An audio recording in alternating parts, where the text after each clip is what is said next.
This is the Vision 79 podcast, where myself, Mason, and my friend Sander discuss recent developments in our business and personal growth.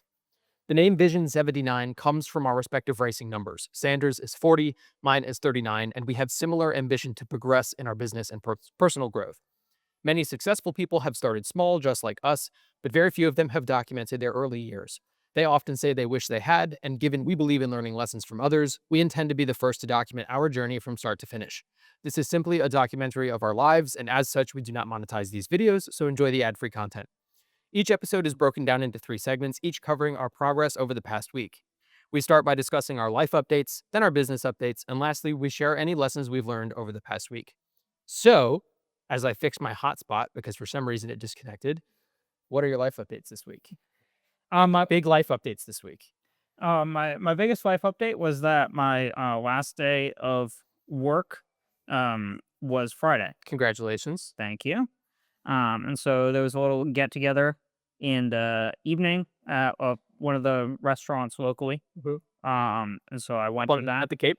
Yep, Which yep. restaurant? King's Duck, I think. Oh, I'm not familiar. It was on North Courtney, kind of getting closer to the actual south gate of the base. Got it. So north of the Barge Canal.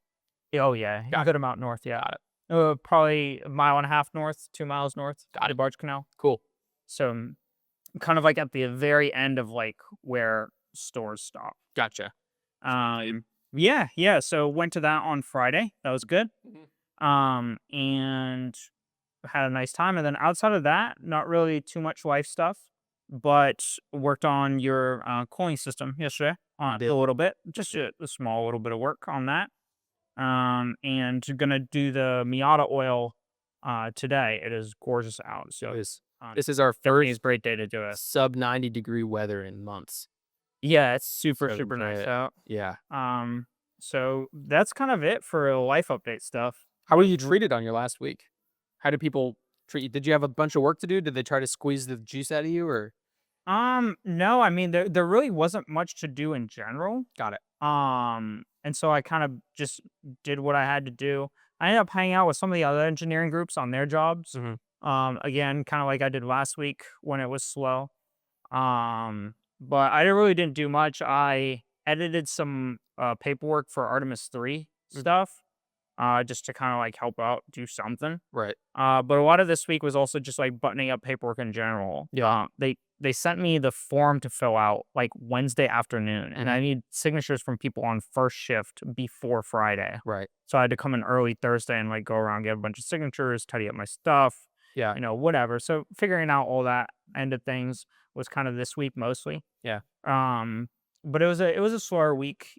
Overall, it was kind of it would be what you think of it. Some of the people were happy for me. Um, Other people didn't really care, and then other people were happy to see me go.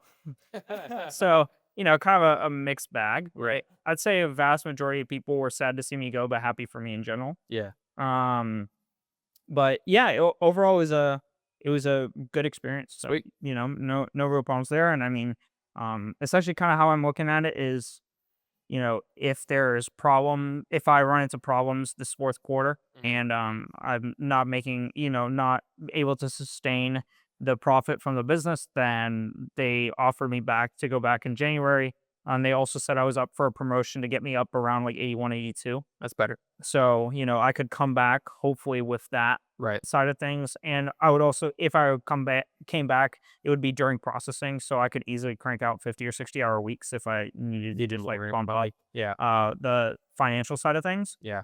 So I'm not terribly concerned about it. Definitely a lot of pressure for the fourth quarter of the year to get stuff rolling. I was going through like what I'm trying to do this fourth quarter. It's a lot. It's Yeah. a lot. It's gonna be like there would be no world where I would be able to do both effectively for the next 2 months. Right. Like it's just there's literally not enough time in the week. Like I would be if even if I didn't sleep, I don't think I would have enough time like Right. at all for 2 months. Like Right. it's just the volume of stuff that needs to get done is huge. Mhm.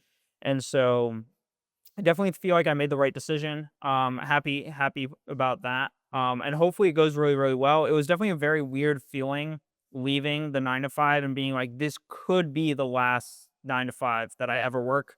and it could very well be the last one I ever feel like I have to work. Right. And I was thinking about it, I was like, I would definitely voluntarily go back to something that was strictly racing related. Yeah. Like, even if I was making money, like, a few years down the line or something like that, if I was like, I really wanna understand how Penske does their design for X, Yeah. and then, like, specifically go back to that and kind of approach it from a perspective of like, "Hey, I may not be qualified for this position, but what if I worked for half of your, like, pay?" Because, like, if I ever went back anywhere, it wouldn't be from a pay perspective, right? Right. Because I would probably be the ROI would always be higher on my business at that point. Right. So, like, I could see myself getting myself into positions where I'm like, "I'm underqualified for this, but, like, what if you don't pay me?" Right. And I just come and I just wanna learn for 2 or 3 months, I'm really interested in it, always been passionate about it, and then kinda Yeah. take that. Just to sit in on meetings and stuff. Yeah, and just Dude, be involved with the team and, like, see what a high level engineering race team functions like. I yeah. think would be really, really handy for me because I have, like, bigger goals and dreams of, like, racing again and Yeah. stuff like that, and so understanding how those bigger teams work is something that I haven't acquired yet, Yeah. and I feel like you can only really acquire that by, like, being involved in a team Yeah. like that.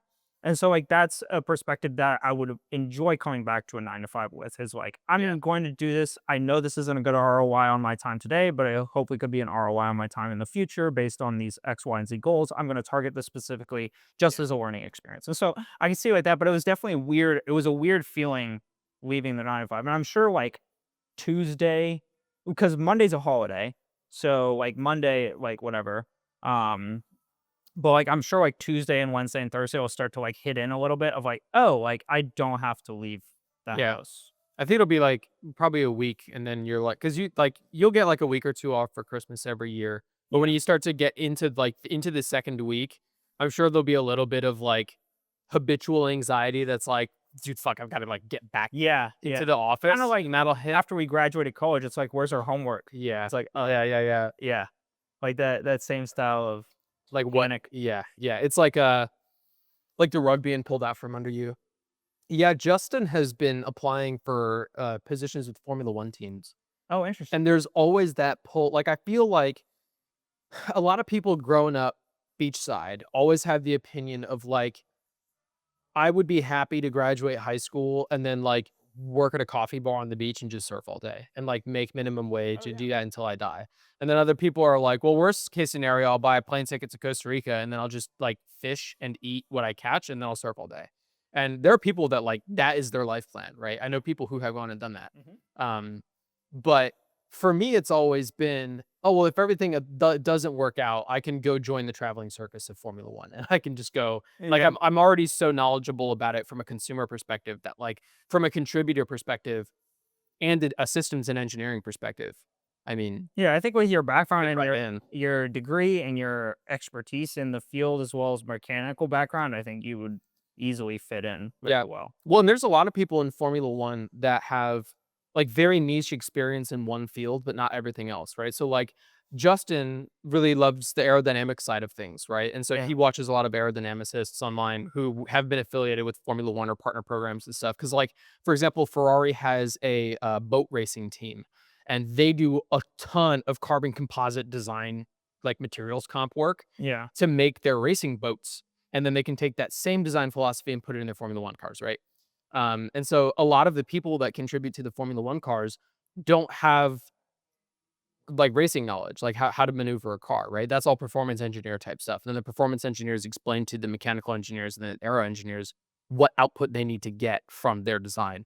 Yeah. So if you have like a well-rounded person to like, tie components together, that's what makes a good systems engineer. And honestly, I probably know more about racing systems than I do the systems I work on at work right now. Yeah. Um, but yeah, dude, That's cool. racing team stuff would be so fun to do. Yeah, that's something I'd be more interested in, for sure. If I can help it, I'd rather not go back under the premise of like, I just want to make more income and this Yeah. checks the box. Like that's not how I would want to go back to a 9 to 5. Yeah. But at the minimum, I feel good about the next 2 months. I mean, I Mhm. have enough savings to where I can float um my mandatory bills Yeah. for that time. And I'll sell the BMW as well. And I'll also get paid out for the PTO and whatever. Yeah. So, I have like 60 hours of PTO. A lot of PTO. Yeah, so that's like, It's 1,500 over. or something like that. Yeah, yeah. Around there. I don't know exactly, but Yeah, that's sweet. Well, now you have access to your 401k, yep. so you could cash that out. Yep, that as well. So, there's a bunch of factors at play. I think it's a good decision for me. I think at minimum it will be a really, really good learning experience. Yeah. And so I think it'll be fun. But that's kind of my life update for this week. Sweet. I didn't really have much. There was a lot of business stuff, especially yesterday. I was pulling my hair out at like 4 o'clock in the morning yesterday because I woke up late yesterday. I woke up around slept in like crazy. I woke up around like 11, which is like really unusual for me. Right. And then I woke up at 11 and then I worked until you came by for the coolant stuff. Yeah. And then after that I worked from there until 4 a.m. and all I did was like one single thing on my computer for advertisements. Yeah. And then today I was listening to something and apparently Meta has changed the safe zones for text, Mm. and so I've created like 60 advertisements at this point over the past few days. In the safe zone. And not all of the text is in the safe zone. So Uh, I've got to go back and move the text and re-download and Make stuff sure. like that. And there's also I've been debating how I want to consolidate it in the testing campaign I was telling you about yesterday. And so I'm gonna reconsolidate the stuff that I have in a. I think I'm going to, but I'm not really sure yet. But Yeah. I'm thinking about stuff right now. But long story short, life update. That's my life update, rather short. But It's a good life update. what do you have for life this week? I've got a lot more. I lived a lot of life this week, which is good. Some weeks I struggle to think of things. My first bullet point is work related at Northrop. Um, I have talked about this a little bit before, but I'm going to give like a brief recap. The way that contractor work happens is leadership at Northrop Grumman speaks to our customer and comes up with a contract idea, Hmm. right? And the customer goes, "We would be interested in buying that." Put together more information. And so then Northrop Grumman goes to the engineering team leads, so like the systems team lead, mechanical team lead, electric team lead, stuff like that, right? Those aren't the real names, but I don't know if those team there's a list in my program of job titles that are classified or like undisclosed. So I don't know if I can actually say them, but like mechanical is fine. So they go to those people and they say, "Hey, if you were to do this work, what tasking would you do to contribute? And then how many hours would you put against those tasks? And then what type of engineers would you put on those hours? Because 1 hour for a level one engineer costs a lot less than a 1 hour for a level five engineer, right?" Yeah. And so the lead of the engineering team talks to someone called a cost account manager or a CAM, which does the actual billing of the hours and they read up the tasking and stuff, right? So you submit that package to the contracting team who speaks to the customer, and then we are initialized in that contract, meaning we are starting to get paid for that contract, and then we go do it, right? And from that point on, the CAM's job is to talk to the engineering team and track the tasking as we complete it, and then track the number of hours we've spent as we complete the tasking. So basically, at the start of the contract, you're saying, "This is what I think it's going to take," and then you track it, and then at the end, you go, "This is what it actually took." And then you can measure the delta to see how good are you at tracking, right? And are you saving the company money or are you costing the company money? Interestingly, if you weigh underspend, that's not always a good thing because then the next time you go for a contract, whatever number you send out, they're gonna like, counter offer like 80% of that because you Yeah. underspent last time. So you never want to be too far over or under. You want to be bang on, right? And if you'll remember, the only person who stopped and gave us good feedback in our senior design project was a Northrop Grumman engineer who said, "Your car sucks, but your management systems are really, really effective." Yeah. And the fact that you guys can measure out, if you can tell how long something's going to take and how much something's going to cost, you're going to do well in industry, right?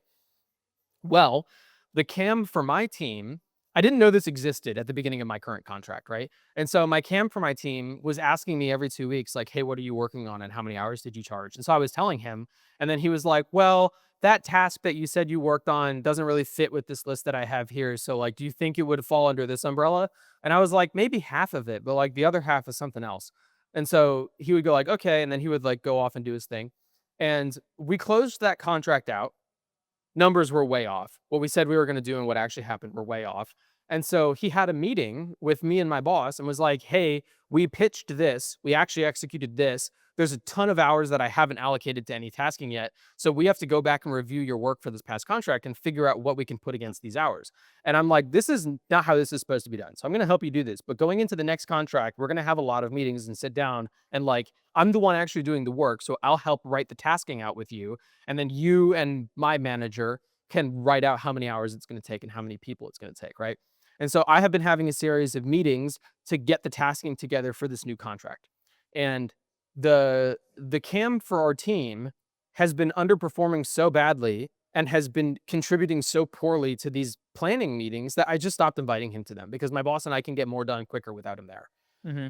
Which you shouldn't do because you should have your cam there. But I am picking this up so quickly that I'm starting to learn faster than him, and I'm the one actually doing the tasking, so I can do it more efficiently too. So we had a meeting this week, me and my boss, to like finalize the numbers to send to the contracting team. And he was like, "Hey, are you interested in doing this like as an actual position, like for realsies?" And I was like, "Yeah, I mean, I this is in most of the work I do, I have to make myself sit down and do it. But this I find myself doing on my own. Like I'm not getting paid to do this per se, but I do it because I like it. But I like guessing how much effort or money something's going to take and then tracking, right? That's what I do. And he was like, if I put you in for actual training, will you do the training and just be the cam for this task? And I was like, yeah, absolutely. A, sounds cool and I'm interested in it. B, cams are pretty highly revered in the business sector and the engineering sector, No which doubt. gives me a lot more leverage in my career. But also it makes you more valuable in every sense because I get to see other projects and how much costs money there and stuff like that, right? So I'm interested. And he was like, cool, I'll talk to the business department and see if we can get you in for training. And I was like, awesome. And then he hit me back later and he was like, hey, I talked to the business department and apparently it's like really frowned upon to make level one engineers cams. And I was like, yeah, it should be. It should also be frowned upon that this cam is level one engineer. So let's put me in for training and then we'll figure out the promotion thing later. And he was like, yeah, I'll put you in. We might have to argue or jump through hoops to get you into the training. And I was like, dude, if I'm at the point where I'm not being promoted because Northrop's on a hiring freeze until that F-18 contract goes through, if they're on a promotion and hiring freeze, how, like, it's at the point where it's inhibiting my ability now. Like, I'm significantly outperforming my current job scope to the point that I'm limited in what I can do because of the like stamp that's next to my name, right? Um, and now I've got my top secret clearance. My badging appointment is this week, so like I'm starting to exceed the capacity in every category. And so I told him if I get a competing offer from a different um, company and I bring that to Northrop, will they beat it by promoting me? And he was like, yeah, people have done that before. And so I talked to a functional manager and he said, yeah, actually, recently someone has brought in a competing offer. Northrop told them to pound sand, and then he did. He left. He didn't accept, he didn't accept the offer from the other company. He stayed at Northrop, no promotion. And so I'm like, shit. So now I'm trying to figure out who runs the promotions in like the HR department or whatever to try to get a competing offer because I'm pretty sure I could go get a competing offer somewhere else for like 120 a year. And at this point, I'm inclined to go to the HR department and say, hey, I want to skip level 2 entirely and I want to go straight to level 3 because that's the level that I'm performing at. Yeah. So that's my work update for life. Cool. Um, Well, best of luck. I hope it. I hope you can get something out of it 'cause it is ridiculous. it's getting to the point that I think if I wrote everything in a resume, I could submit that to other companies and get way more pay.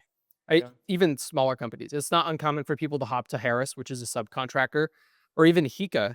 The president of Yeah. Space Coast Screwer, the ex-president, owns an engineering company there. They do the same type of stuff. They work with clearances, um, and so I could go apply there and probably get a job that pays way more. Yeah. Actually, I might like working for Chris, and that's only on John Road, so it's even closer than North. That's not a bad thought. He works crazy hours, though. I don't know if I'd want to work the crazy hours. But in any case, that's something that I'm looking at doing. I'm hoping that I can find someone who is like, yeah, if you bring a competing offer, then we'll beat it, or at least raise the pay. If I get an offer for like 140 and they want to do 120, I'll take 120 at Northrop, but Yeah. we'll see. Um, so that's Northrop. I also had dinner with my parents. I had a birthday dinner. Yep. This was very nice. Happy birthday. Thank you. Well, yeah. You had the dinner Sunday night? Yeah. Okay. Yeah. For local. Or Monday night. I had a Monday night. Okay, got it, got it. Um, Cool. my mom made me a key lime pie cheesecake. Thank you, mom. Um, I don't think Grace has had any. I've had almost the full cheesecake, Nice. but I like it. And then Grace's mom got me a gift that was very kind of her. And that came in handy because the Camaro started overheating a week and a half ago, and I determined it was thermostat because it was overheating and then staying there. It wasn't like continuing to blow past like the 220 mark. Um, and then it was eventually creeping higher and higher. So I needed a thermostat ASAP, and Grace's mom got me an Amazon gift card so I could use that to buy the thermostat. Nice. There you go. So then we did the work on that last night. That worked. The Camaro's running normal again. Good. Yeah, so that's good. My brother had his first dollar ride, which is your first flight in a military aircraft. Oh. So he flew a T-6 testing jet, which is it's funny. My parents went to a trip in Alaska and they flew in like a 10-passenger plane, like all around. It was like I think it was one of the ones that lands on the water, you know. That airplane has the same engine as the two-seater jet that my brother flew in the other day. Oh. And so he did his dollar ride at 5 p.m. on like Thursday or something like that. And we were like, "How was it?" And he was like, "It was a ton of fun. I almost threw up, but I didn't." Apparently, sustaining the G forces was harder than he expected it to be. But he was texting us at like 11 p.m. and he was like, "I've got to get up early in the morning because my next flight is tomorrow morning." And I was like, "Oh shit, dude, that's awesome!" So I'm stoked for him. Cool. And then my last life update is that Taylor Swift's new album came out, which I don't care about because I don't really listen to Taylor Swift's music, but it's getting a lot of heat online. People hate it. And so Grace played me her favorite songs from the album, and they kind of just sounded like regular Taylor Swift songs to me. Like, you kind of know what they sound like at this point, right? Because to me, they all sound very similar. And I was like, sounds good. Glad you like it. But I kept hearing like headlines about how people hated it. And I was like, man, I feel like usually there's split reception to it, but usually it's like people who don't like Taylor Swift's music talking about why they don't like it, which is fine. You can have your opinion. And then people who like Taylor Swift's music talking about why they like it, right? But what's interesting about this album is it's people who like Taylor Swift's music who don't like this particular album. And that's interesting to me because Taylor Swift has a cult following to the point that I think most people would accept bad music because it's from her and they're a fan of her more so than her work. Mhm. And so this was an interesting predicament and it's one that I wanted to learn about. So I watched a ton of like album reviews and album breakdowns to try to figure out why people did or didn't like the album. And while I was doing so, it is widely revered as, like, one of her worst albums ever. She's got, like, I think 12, and people are ranking this in the bottom 3, right? Oh, wow. Um, it's getting ripped apart, right? But it's breaking sales records. Right now, the highest record is, 3.3 million albums sold in 1 week. She hit 2.7 in 1 day, and in 5 days, she hit 3.5. Oh, wow. So she broke the 7-day record in 5 days. And I'm like, "Holy shit, dude. Like, how can you make a product that people hate more than your previous one, but make more money on it?" That's interesting to me. And so I started to learn about the lore because she, like, has a couple of disses in some of the songs, right? And, apparently one of the disses is about some other smaller creator. I mean, everyone's a smaller creator. She's, like, the biggest musician or one of them, right? I mean, now she's got the best sales, biggest, at least for this album, right? Um, and so some of them are dissing smaller creators, and I don't really remember all the details of that beef. But what's interesting is, um, the part of their beef is that smaller creator was coming out with an album that was their big deal, and then Taylor Swift released um, like a different version of an existing album on the same week to prevent that creator from going number one because Taylor Swift's like sloppy seconds will always do better than every other artist's like number one hit, right? And so I was like, what is this re-releasing thing? So she'll release the same album with like an extra track, not a full song, but just like a voice recording or like an acoustic version or something like that, right? But that's a whole new separate album that counts toward Mm. the first main album's sales. And so she'll release that little bonus bit and then block other artists, right? And I don't know if it's intentional or not. That's what the beef is about, and that's what people are talking about. But I thought it was interesting that she can add out like little bonus tracks to boost sales. And then I learned, kept people kept talking about the package that they bought for this album release. And I was like, what are they talking about? When she released this album, She released not one album, she released that album in 9 different versions, 4 CD, 4 vinyl records, and 1 cassette tape. Interesting. All of those priced independently. And so if you want the full Taylor Swift new album collection, you've got to buy 9 of that album, which is a phenomenal money model because you're taking the same product and repackaging it with different album artwork or different vinyl artwork, right? Or on cassette, and then selling that as a whole package. So people are spending hundreds of dollars where every other artist that releases one album, Yeah. you know, Well, that's probably how buy she an album broke for the less. record too. That's exactly how Yeah. she broke the record. Because people want the full package, and so every customer buys 9. Yeah. One of her Or older whatever, yeah. albums, she would do that, and then she comes out with, like, an acoustic version or a different version with one extra voice note. At one point, her master tapes were owned by one of her producers, and so she wasn't able to purchase them from that producer, so she re-recorded them herself. Mhm. So then she got to re-release her entire albums, her entire, like, what's it called? History. What's it? There's like a Her entire library, Yeah, I her whole guess. library, with marked as her version, right? So then she could re-release everything else. One of her albums has 34 different versions total. Not 9, 34. And so people are 12 albums total. One of them has 34 versions. This one has 9 versions. All of them have duplicates because she made it herself, right? So at least each one of the 12 has at least 2. And I'm like, holy cow. And then I learned that she had done a stupid amount of advertising for this album, right? If you go on her website, there's a bunch of like hidden Easter eggs and shit. And that's what her fan base really likes because her fan base loves her writing and how what she writes has double meaning and stuff like that, right? So she included double meaning into like a music video and the website and like the album release and the album announcement and stuff like that. So she got her fans talking about it and engaged. And that just spun up the advertising even more. And then when you go to her website, you can buy different packages, right? And so, of course, you always run the deal of like if you buy everything, you get it cheaper than if you bought everything individually, right? To try to get people to buy more. And I was like, man, that is just such a cool money model from like an Alex Hermosi perspective. Yeah. And Grace was like, yeah, she's a great businesswoman. And I was like, I don't know if it's her, if it's her team, but like the Taylor Swift department is using the Alex Hormozi money models, or Alex Hormozi's money models are based around whatever you want to call it, right? The patterns and the techniques that they're using are the same patterns and techniques that I recognize from the Hormozi style uh, money models. And I thought that was a really interesting application Yeah. in what is now the all-time record for album sales. Wow. Yeah. That's wild. Super cool, Huh. right? Yeah. Yeah. Very cool. Not too far off Hormozi's book launch, where he was like, instead of getting someone to buy one book, I'm going to get them to buy 10 books. And so instead of getting you to buy one album, you buy 10 of the same album in different formats. But I thought that was really interesting. Very cool. Yeah. Hmm. But that's it. That's my life update. Cool. Yeah. What's your business update this week? Business update is a little bit longer than the life update, but We've got time.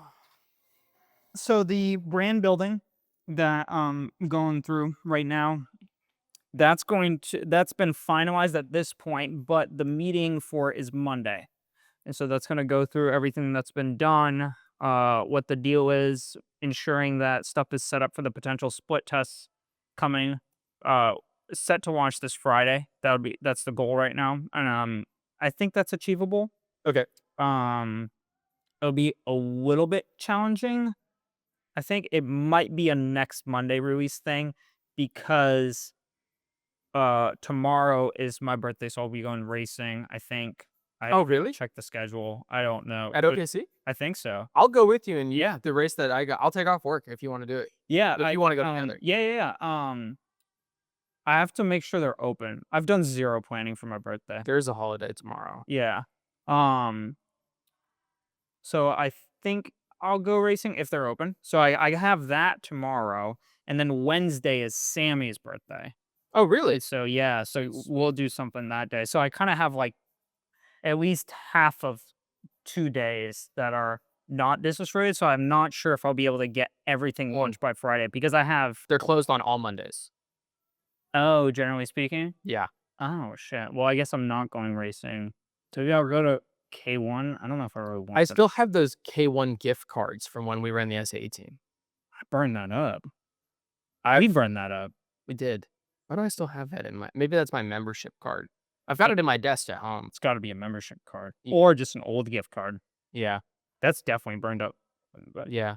Plus the indoor racing isn't as good anyways. yeah, they're closed on Mondays. Yeah, it looks Sad. like closed all Mondays, and then it looks like Thursday through Sunday is 1 to 8, Tuesday's 1 to 8, and then Wednesday's 1 to 6:30.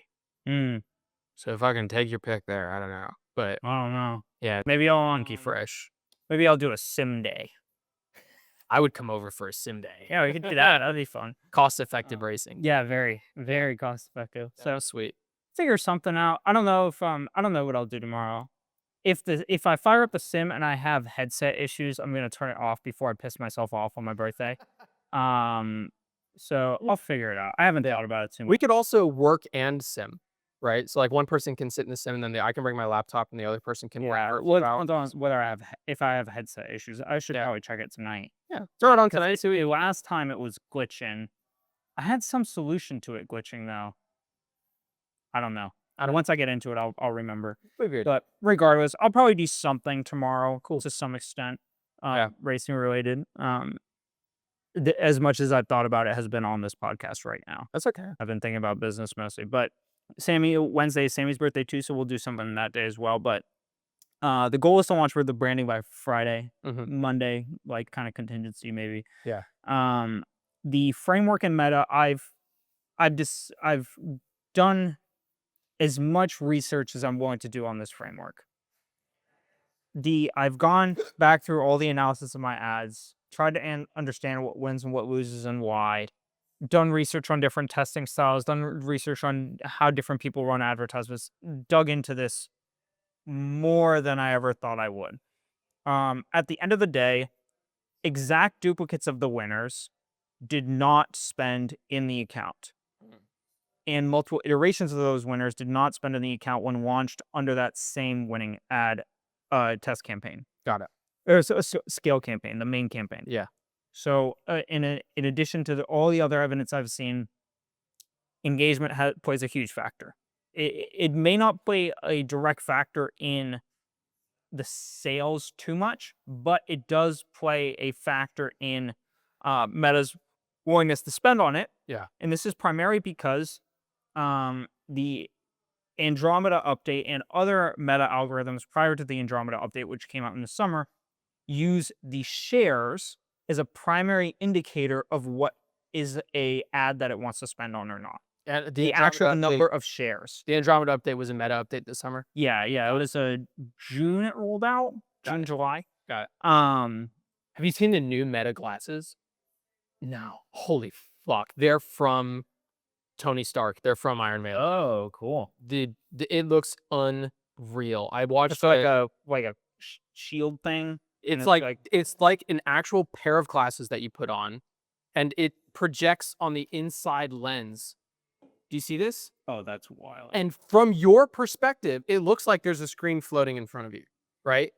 No one else looking at you can see it on your glasses. It looks like you're wearing normal glasses. You can be watching whatever you want, texting people. And the guy who did the review, he's like MBDK or something like that on YouTube. Yeah. Is it this guy? Wild. Marquise Brown. Yeah, he's like, it's weird because I can see when you're wearing the glasses, I can see your eyes move, but I can't see anything on the screen on your glasses. So he was like, it's interesting how in society today, someone will like glance down at their phone or glance down at their watch, and you can kind of tell that they're not fully engaged. But now it's like, they're just barely going to look down and to the right because that's where the screen is. Just barely look down a little bit. And so you'll never know when someone's like texting other people. And it's got like a little microphone in there so you can talk to it. You can like adjust the volume and stuff. It's fucking crazy, dude. It's so nuts. But I'm wondering if I think they're now for sale. But this was a recent development. So I'm wondering if the Meta Andromeda update was more than just look, I wonder if it's changing it to accommodate these types of things. But no, the Andromeda update was strictly for advertising. That was like their algorithm. Look at that. That's what it looks like in the glasses. Isn't that fucking insane, dude? This is the future. We're living in the future. Oh no, these are the old versions. Oh god. Hang on, there's a newer version too. Very cool. I'll send it to you later. Yeah. But man, Send it to me. it's so sweet. Okay. Andromeda update. Now engagement's really important. Yeah, it's not as important potentially for sales, but it's important on what Meta decides to allocate spend to, because the number of shares is a key metric that Meta will look at in terms of a good ad versus a bad ad. And so, given that the current winning ad in there has hundreds of shares on it, Got it. it will be relatively challenging to break that ad. And also alternatively, it would be really nice to get some statistically evident data. All right. And so, through that test campaign. Yeah. But essentially what I'm doing right now, after looking at that, something else that I'm going to be doing, I'm going to be launching a test campaign, but I'm going to be building out the UTM tracking, which is like a little tracking tool within the ad, to help. What's ETM one more time? It's I forgot what it stands for, but What's it mean? it's a tracking. It's essentially a blurb in the advertisement that allows third-party software to more accurately track a customer journey from advertisement to website, how they got there, what they clicked on, stuff like that. And so it's just like a little bonus tracking system that's in there. And so I have a higher definition UTM. I think that I will work a little bit better because sometimes I get spotty UTM tracking currently on the software I use. And so I'm gonna try the higher definition one, see how it works. But in that before that I launched that test campaign, this past week I ran some AI generated advertisements that I kind of mixed and mashed together. I ran one that was strictly just AI, and it was just a gramophone rotating with like a little intro. And so I ran that, got very low spend, which is what's to be expected, and the spend is like very sporadic across the ad sets. There's nothing statistically relevant about it. I mean, it's just bullshit. So I don't know if it works or it doesn't work. I just know that it didn't get much spend. Got it. But I'm gonna be retesting I tried the cartoon version also when I had like an AI generated cartoon that then meshed into UGC footage. I'm gonna be trying another iteration of that as well, with some different stylistic choices with the AI footage that I have incorporated with organic content. That'll come a little bit later on. Got it. But that's something that's in work because the hook rates did overall look good for the cartoon and the full AI one that I generated. So they're and the hold rates were really good. Like 15% hold rate, which is really good. And so looking at those, that's something I'm going to be looking to test independently. But first, what I'm going to test independently is the creator advertisements that creators have made for me. I have 20 of those. What I've been doing is going through those and then creating a bunch of different iterations of each one. And so I create anywhere, some of them it's very hard to create iterations because they have text on the screen that's already there. Right. And it's very hard to cut the one full video that I have in different ways. So some of them I only have maybe 4 iterations of. Others of them I might have 16. And so I'm trying to figure out how I'm going to break that down into different ad sets, how I'm going to allocate that within their test campaign. I think what I'm going to do is I have it broken down to ad sets that I like right now. I think I'm going to keep those ad sets. I'm just going to run a higher budget. Got it. So it's probably going to be somewhere around like a $200 or $250 budget for the test campaign instead of like a traditional like $100 budget. $250 a day. Got it. Yeah, and I'll probably run it only for 3 days. Okay. Max.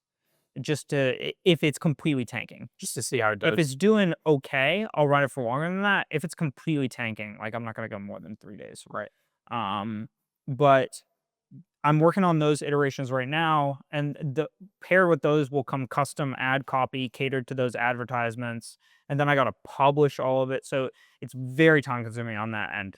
That's something I'm working on right now. Additionally, I found that Meta has changed kind of the safe zone of text over the course of time. So I found a little picture of where the safe zones are. So I'm going to make a custom template for it when I get home to kind of reflect what the current safe zones are. So safe zone is it's not covered by other stuff while you're watching the ad? Yeah. So like whatever text Instagram has or whatever like sidebar it has or whatever. Not covered. Yeah. So that's something that I'm going to make when I get home today. But and the goal is to launch the creator generated iteration advertisements by Friday. Again, that might get pushed to Monday just because the volume of stuff that I'm going through. It's a lot. It's a lot. You said you're Yeah. at 60 ads so far? Something like that. It's right around there. It's a lot. And I've gone through 6 of the 20 custom ads that have been made for me. Right. And so there's a lot of A lot more to do. yeah, a lot of content, and it's almost too much content to launch all at once. It's almost in that boat. Um, it probably is, but I want to try giving Meta a ton of stuff to play with a solid budget and see what it does. I really want to see what Meta does in that respect. Um, but additionally, this week I did a little bit of strategizing for Q4 because there's going to be a lot of stuff that I'm going through. Obviously, it will be the standard, creating advertisements to try and push the boundary, as well as testing out this test campaign, see how it does, and kind of playing that by ear to see if certain ads do well in the test campaign, can I effectively pull them into the scale campaign and then scale that up? That's going to be kind of the game right now, as well as the branding, seeing how the split test on the branding goes. But other stuff for this Q4 is going to be promotional campaign schedules, like running ad promotional camps. So that would be like if I want to run a Thanksgiving promotional or a Black Friday promotional, there'd be specific campaign, a specific set of advertisements that I would create in order to run that. Same thing for Christmas as well. So kind of setting that side of things up. Static ads are something that I'm also wanting to dive into. So photo ads, different generations of those, both for promotional and generally. There are courses that I want to review within the advertisement program that I'm in, both for the holiday season for Q4, Sweet. and as well as just generally speaking, just general updates that they've had in the coursework. Email marketing is something that I should work on a little bit. It's a little bit more passive because email marketing is only really worth the amount of traffic that you have to the site initially. And so if I can start getting more traffic with this test campaign, email marketing will become more important than it is right now. It's not getting new customers, it's hammering in on customers that have already been to the site. Yeah, They already know you exist. increasing lifetime value. So that's something that will be worth more my while if I can get the amount of people on the site up, if I can get the traction up. So additionally, I have advertisements for the other products that I have on the store. I have those lined up. I just haven't been running them because I've been focused on the gramophone. I think I'm going to turn those back on for Q4 just because there's a general lift in Q4. Hopefully I can run them at a low spend level and kind of boost performance just overall on the store by running those. I have some questions in regards to different ad accounts or same ad accounts to run those in terms of retargeting structure, audiences, and whatever. So I'm going to ask a few questions to my mentor before I pull that up. He's a big fan of separate ad accounts. From what I've looked at, it makes sense to put it under one ad account, but I want to understand why he runs it under separate ad accounts before I make a decision either way. Yeah, if it's in different campaigns, it shouldn't cross-pollinate, right? It's not so much the different campaigns, because actually the goal of running under the same big ad account under separate campaigns is that big ad account can be your data hub for all of your audiences. And so Meta can then utilize that data to retarget from one product to the other. So, but if you have it in separate ad accounts, Meta can't talk. And so now you have an issue where you're not really utilizing the audience data as effectively as you could be. And so I have some questions in respect to that I want to understand. I want to understand whether it's a risk assessment thing. Like, does it pose a risk to have several different products with different site links running under the same ad account? Is that why? Is it an account stability thing? Like, what is the reason for it? So I'm going to go through that, ask a few questions. Additionally, holiday products are something that, everyone runs for Q4. I don't have any currently. So like looking at this list, there's an infinite amount of work here. Like any one of these line items could be an entire week for me to even get a basic understanding of. If I was just so it's going to be a lot of like 80 to 100 hour weeks continuously all the time doing promotional campaign scheduling, static ads for promotional campaigns, and generally static ads that I'm going to be creating. Just general advertisement iteration and ideation that I'm going to be doing for the gramophone product in the first place. Then courses and coursework in order to prepare myself for Q4, as well as the general updates that they have there. Email marketing and campaigns, both promotionally and generally, to increase lifetime value of the customer. Advertisements for the other products that I currently have on the store, running those, and then if they work well, either scaling up or down, or potentially creating ideation or iteration ads, or getting partnered with creators in order to create those advertisements for me with through UGC content. Then holiday products that continuously do well in the fourth quarter, adding those to the site, actually building them out on the site, and having them listed as an item that people can buy as an upsell. This is a holiday themed toy, not a holiday themed gramophone. Yeah, it would be a separate holiday themed item. Got it. Like something just Christmas related. Yeah. That people could buy along with that as an upsell, or running advertisements to it specifically. And then at the very bottom of my list, I have taxes. And so there is Tax a little suck. a massive amount of work here. Just Do you ridiculous. are you? Did you ever file to get rid of your withholding at NASA, or have they withheld taxes? are you talking a 401? Okay. No. So, at NASA or at any W-2 job, they take out your taxes before they pay you your paycheck, and they also take out a little bit extra to make sure that they have enough money to cover your taxes, and then you get a tax return when you file in April, right? If you file early, you get that tax refund early. If you file an extension for your business, then that tax refund comes in way later.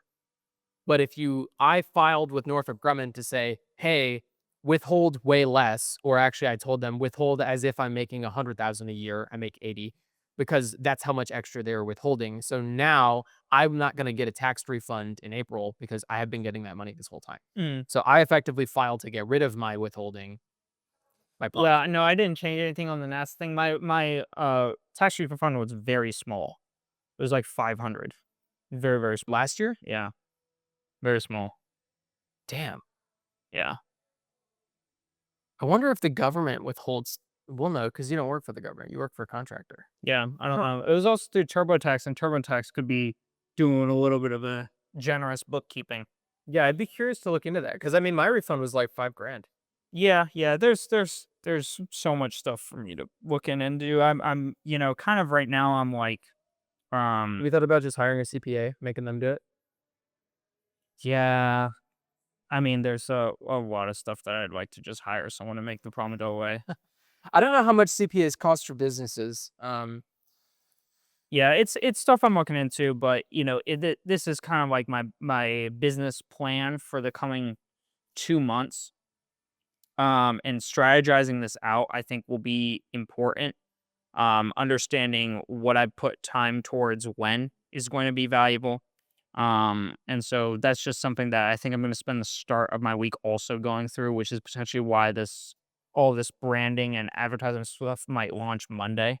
So I need time to plan this stuff out. For taxes, it might be better because you already have a pretty packed schedule for Q4. You're putting all your chips on black for Q4, right? And so you have until April to file. And even then, you could file an extension for like an extra 6 or 8 months. So you could just keep recording your expenses as you're doing, but not actually like file anything or go into the pit. You good? Yeah, I had like a piece of skin that was really bothering me. I pulled it off. It fucking hurt. Oh, yeah. You could just like put the tax stuff on hold and then do it all. I mean, if Q4 blows up in your face and you've got to get a job anyways, then you're already going to hate life. So just make it worse with the taxes, right? But if Q4 works, then you'll have a little bit of like breathing room to take care of the taxes in Q1, Q2. That could For be public disclosure reasons, I will be doing my taxes before then. Wait, hang on. Public disclosure reasons. Well, hang on. So taxes. I'm familiar with paying taxes in April when they're due, right? I'm talking about sales tax. You do that quarterly? Yes. Got it. I think I actually my Florida shit is sorted 100%. Straight your up. Florida shit. My Florida. Sorry about other states. Talking about other states. How about other Counties. states? Shitload. Not too many right now. Got it. Because there are thresholds that you reach in each state. Each state has a different threshold. And so after, like, let's say you make 10 grand of sales in Ohio, then they start charging you state sales tax if you're an out of state seller. But, some other state might be 40 grand threshold. Some other state might be a 30 grand threshold, right? Yeah. Depends. There's also the factor of Canada and Australia. I wonder if there's a way that you can file so that you pay sales tax twice a year instead of 4 times a year. Because then you could push that to the new year. So, um, part of what I'm sorting out too is I filed as an S corp and my S corp allocation was accepted. Oh, okay. Yeah, That's different. there's layers. That's different. There's layers. Yeah, S corps are a bit. Right now I'm thinking, although it would be tax advantageous to be an S corp, if in the next week or so I can't find someone or a software that's reputable in order to take care of this problem for me, I want to look at the potential of just filing as a standard LLC, because it just reduces it just makes it like standard LLCs are just looked at as like, oh, it's the first year of it's just a little bit more like lax. Yeah. S corps get into a little bit more nitty gritty on the things.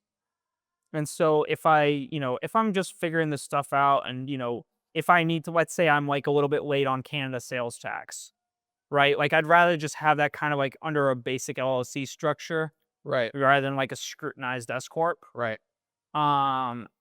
There's options I need to look at and different stuff that I need to look at. But long story short, like there is I didn't. Once I started writing this shit out, I was like, oh shit. Like there's like I knew there was gonna be a lot, but like no, this is like any one of these tasks. Like I was looking at these tasks and I was like, this is the volume of stuff I've done over the last 7 months. But consider this. Over the last 7 months, you've had to go to, it's not a 9 to 5, because really you were doing like 60-hour work weeks, right? Yeah. Yeah. So it was, you had like a 9 to 8. You were doing a shitload of time, right? So you've got 60 hours a week back. So whatever it took you 7 months to do, you could conceivably do in half the time, 3.5, and that's about a quarter, right? well, I'm trying to do it in a month. In 1 month? In a month and a half approximately. I would like to have I see. all of this stuff buttoned up By Christmas time? By by December hitting. Got it. Okay.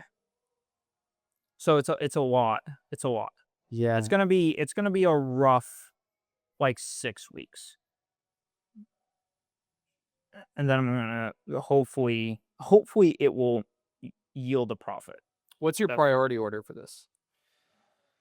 The priority order right now, the first things I want to hit are the rebrand launch and the test campaign with the UGC content, because everyone I listened to about the testing campaign stuff also advocated for having creators make content for you. Yeah. I launched that content. It's a pseudo testimonial. It's powerful. Yeah. And so I launched the content under the main scale campaign that they created for me, and it didn't get spent. But this was 4 months ago, and now I've understood at this point, like, maybe it just didn't get spent because it didn't get spent. Maybe it doesn't actually suck balls, right? Yeah. And so now I'm relaunching that content in a new test campaign. And so my priorities are the test campaign launch with the UGC content in all of the iterated formats that are reasonably done at a higher budget with custom ad copy that is going with better UTM tracking in that test campaign with a higher budget. Yeah. Okay, Meta, like, all this content suck, essentially. Like, big wealth of content from a variety of different creators, from a variety of different angles, and a variety of different styles. This is like the Meta mixed content dream, right? It's just like a whole bunch of different stuff. Everyone says that's great for Meta. Okay, here's a whole bunch of different stuff made by people that should be better at this than I am. What does it spend like? Right. Throw that out there. That's priority number one, along with the rebrand launch. Because the rebrand launch, if it does well, that will change how I run my promotional campaigns stylistically. And it will also change any sort of email marketing that I do stylistically, because of the brand will be different. So that needs to happen as soon as possible. Need to establish whether the brand revamp works or doesn't work. If it doesn't work, do you stick with what you're doing now, or do you just roll with it anyways? No, if it doesn't work, I won't launch it fully. If the rebrand performs significantly worse than the current branding, I will not launch that rebrand until I understand why, which will very likely be after Q4. What if it's like roughly the same performance, like no change? Yeah, I would probably. I'm not sure. I would have to look at the data because the rebrand may work better for like a 45 to 55 audience, Right. and the current site may work better for like a 55 to 65. Got it. And so I got to look at the metrics and see what's performing where and Mm. understand that, and also understand how that comes from the advertisements. And so there's a few factors at play here. It's going to be kind of like it's going to be a factor of who is it performing for and how big is the discrepancy, Right. right? That's really what it's going to come down to. Huh. But my priority is that test campaign and the brand revamp launch. After that point, that will probably be closing up this a week from today. So that's going to be like middle end of October that Right. stuff's going to be running and going. At that point, I will need to assess how the test campaign performs. So I'll have a little bit of downtime in there. I think the smartest thing for me to do at that point is going to be looking into the coursework for Q4 planning, as well as any other courses I want to catch up on while those things run. I'll let the test campaign run for 3 days. That's 3 days that I can watch courses, do learnings, understand Q4, and create a strategy. Got it. Right. And that'll be, October 20th-ish, right? October 20th to maybe 23rd. At that point, I should be able to develop given 3 days to go over these courses, go over courses specific to Q4, understand that. I should be able to develop a very clear plan of what promotional campaigns I need to launch and when, and how early I need to publish them in order to ensure that they don't get flagged. Right. And so at that point, I'll develop the framework out for the promotional campaigns I need to run, as well as how many advertisements and what variety of advertisements I want to put out there, Right. and if I want any custom content created for those or not. Right. That'll be that factor there. I think additionally in there, immediately after establishing that framework, I need to, at that point, I won't know about the brand revamp yet. That's what's going to be challenging about this, is I really like to start launching holiday products in November. Yeah. It's a good thought. And so honestly, I should already have them published, but like, it's just, it's down to the wire. So it is what it is. But if the brand revamp very clearly does way better or very clearly does way worse within the first week, like I'm talking like 50% reduction or even out either way, I will take the gamble, despite it not being statistically evident yet, that one, it will work or not work. I will take that gamble and I'll make that assessment probably after a maximum of 2 weeks. Right. And I'll make that assessment, and that will be before that point, I should do research on what products I need to launch, seasonal products that did well last year that I should launch.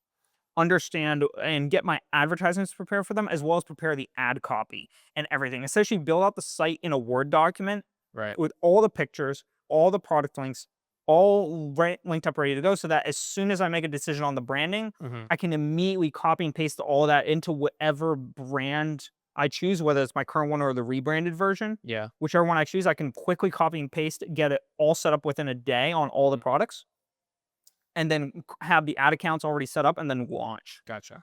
So that would be the promotional campaign structure, as well as structuring that stuff out prior to the brand decision, will be something that I do. So as soon as I make that decision, I can just launch that stuff. Right. Additionally, in that time, after that point, this will just be heavy. I don't know exactly what the plan's going to look like, but it's just going to be heavy in advertisement development, and then for both the gramophone, the other current products I have, and the seasonal products. It'll just be very heavy in advertisement and promotional campaign development. Mhm. Based on the growth, I will make an assessment of whether it's worth it to go into email marketing or not. If the email, at minimum, I have the link set up so that the email software, Klaviyo, sees the customers. So worst case scenario, if I don't get to full email marketing this Q4, I can use it to try and boost sales in January Got it. by taking the customer list that bought and be like, start your new, I see you didn't purchase X. Start your new year off fresh with this, right? And kind of run with it like that. That's at a minimum Yeah. in that respect.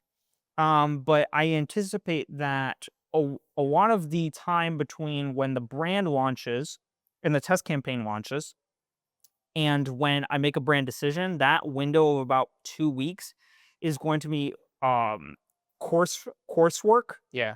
a lot of holiday product research, a lot of my current product revamp accordingly, depending if I have to redesign it in any way or whatever for holiday seasons, understanding promotional campaign outlook and what changes I'm going to make when, and then preparing all of that outside of the actual website so that I can quickly launch into either brand that I decide. Got it. That'll be so it's going to be really, really busy. This ties into my business lessons learned for this week, but it's the volume of work is like I'm looking at right now is massive. Like it's a massive amount of work, and so it's going to be very intense, Mm-hmm. very intense. But that's pretty much what my plan is for coming up for this Q4, strategizing that, and kind of like the outline of what this past week was. But that's all I got. What do you have for your business update? Maybe less. I don't know. I wrote this yesterday. Um, okay, so a large portion of my early week was kind of wasted when it comes to like real estate stuff. But last week I had an awesome idea of offering a competitive referral split to out of state agents. And so I messaged like 250 of them in an hour. Yeah. And then I had Grace start doing it too. And I saw she was scheduling the text to be sent out the next day because that's a feature in iMessages. And I was like, ooh, the next time I hit a number that's Apple, I'll do the same. So then I did another 50 and I didn't get a single Apple number. And I was like, this is weird. Like 50 people in a row have a Samsung. That's odd. And then I went, oh no, that something's wrong. And so then I looked it up. And sure enough, if you send the same message too many times to too many numbers, iMessage will flag your number as fraudulent or spam. And then it'll start sending your messages text messages, which means you can still text people, but it's all fucked. My texts to you are going green. Any videos or photos people sent me were all fucked up. Sometimes iMessages will flag your number as like potential spam or block a message. It's just a mess, right? And I was like, okay, I need to get this fixed. So the first 4 days of my week went to fixing my fucking phone. I tried everything. I'm not familiar with like the Apple software shit. I'm not a software engineer. Software engineering is the reason I'm a mechanical engineer. So I'm bad at this stuff. But I just followed ChatGPT's instruction, but I turned iMessage on and off, and then I repowered my phone, and I logged out of my Apple ID, and then I did a factory reset. Um, I did all kinds of shit, and like nothing was working. So it got to the point that I called my service provider, AT&T, and they couldn't figure it out. So that was 2 hours on the phone wasted. And then I called Apple, and they couldn't help me. And the lady was like, hey, your only chance here is to fill out this form on our like help site and hope that they reinstate your number. And so if they accept your claim, then in 24 to 48 hours, your text will start sending blue again. And if they don't, you won't hear back from them and you're just screwed. And I was like, well, if I don't hear back and my text don't turn blue, do I call you back? And she was like, you can, but there's nothing we can do to help you. And I was like, well, what do I do? And she was like, you have to get a new Apple ID. And I was like, a new Apple ID, not a new phone number? And she was like, no, a new Apple ID. And I was like, well, can I transfer all my stuff from this one to the new one? And she was like, yeah. And I was like, well, that doesn't seem like too big a deal. But they accepted my claim and my text started going blue again. So that was the first 4 days of my week, completely shot on this phone. But In and amongst that, I got to work on your birthday gift. It's going to be a last Christmas and this birthday and this Christmas birthday gift.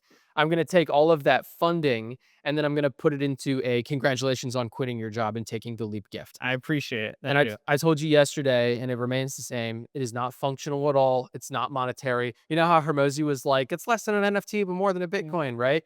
It's it's it's awesome, but it's not going to help you in your daily life at all. It's not a fuel pump. That's cool. It's not cash. It's just something that's fucking awesome. Awesome. I dig But it. it took me a while to find that too, and it sucks because I was trying to find one that was not thousands of dollars, and eventually I found one and I ordered it as soon as I found it.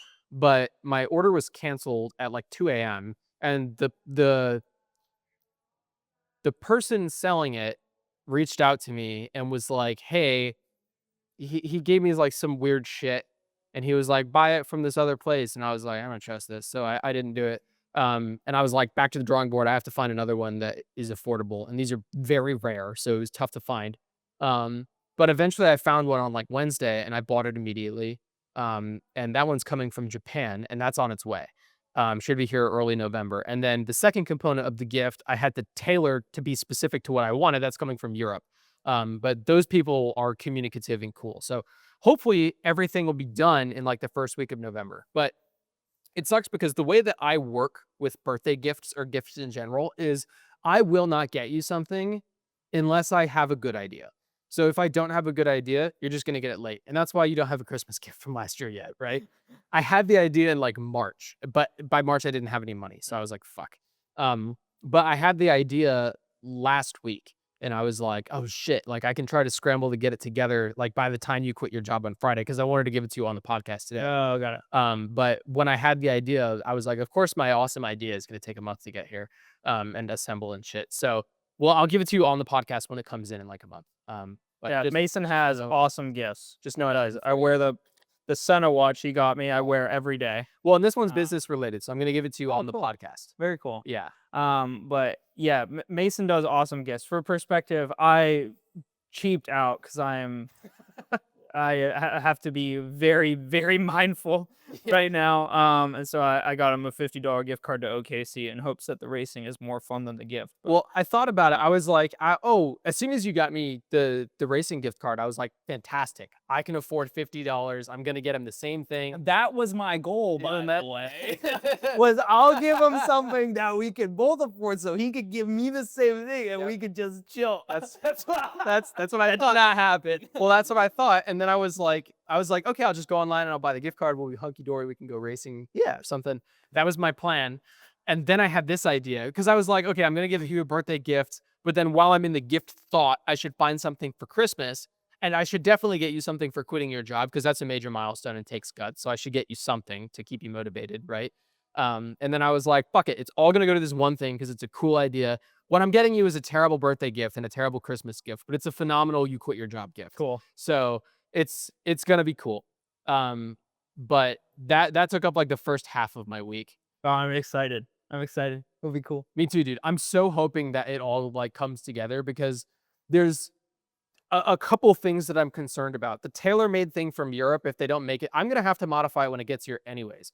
If they don't make it the right way, then I've got to send it back and have it redone. And then the thing coming from Japan is like it's an artifact. So if it's not good, it's not good, and I'm just fucked. Oh, But I think it's fine. Anyways, Cool. I'm stoked. So that was the first half of my week. I had to update my phone. it's an today. MP4-6. No, no, Life size. no. It's a driver. Yeah. I'm fucking around. I had to update my phone to iOS 26, which is their liquid glass update. Oh, I don't know if I did that. No, you would know if you did it. It's terrible. I Okay. fucking hate it. I call it liquid ass. It sucks, but it's Apple's new way of making like all their apps across all their products look the same. And so everything is like transparent. And when you click on it, everything in the background stays the same. It's just blurry. Dude, it's terrible. This is like a phone update. This is an iOS update. If you update your phone, do you have yours? Do you have 12? Mine's over there. Mine's a 14. Oh, you'll have this. Don't update your phone. When you do update your phone, this is what everything looks like.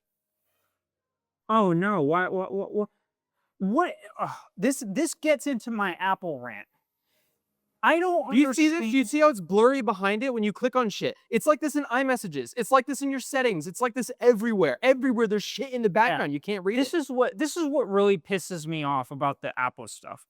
There was no functional benefit to removing the headphone jack and all of the ports on their computers and iPhones and iPads. Yep. No functional benefit. It makes your life worse. I have never held my phone and I have never held something with a headphone jack and been like, I wish it didn't have this. Yeah. Never in my life. I either don't care or it's useful. One of the two. And then additionally on top of that, there has been I don't understand this simplicity game of like, let's make everything just like gray and see-through and like Yeah. aesthetic. Like it's not helpful. When I look at a screen, I want to be able to identify what the things are. Yeah. There's so much stuff today that is like so hard to understand what I'm looking at, like tactically beyond like, I guess this is sort of pre-ish, but like for a phone that's supposed to be functional, why would you make the app see-through? Dude, it's not just the phone. So with the iPhone, the most recent iOS operating system was 18. This new one is 26. That's because liquid glass is on every Apple product, and every Apple product is now on iOS 26. And so from here on, every time there's an iOS update, it goes to all Apple products, period.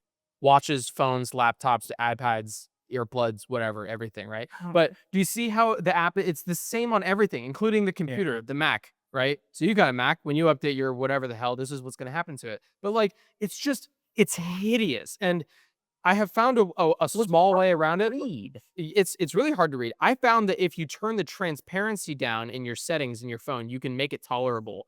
But like even now, I'll Can you tell like you this. can you make it go away in accessibility? Like if you That's say where that I you're turn the disabled? transparency down. But like, look at this. So this is my iMessage with my buddy, right? Yeah. And when you tap on this, everything in the background here would be all fucked up. Here, I'll turn it back. The as is, I don't like it how it is currently. It's just, it's not, it doesn't look as good in my opinion. But if you go to accessibility and then you turn, where's transparency? That's just crazy. Display, maybe?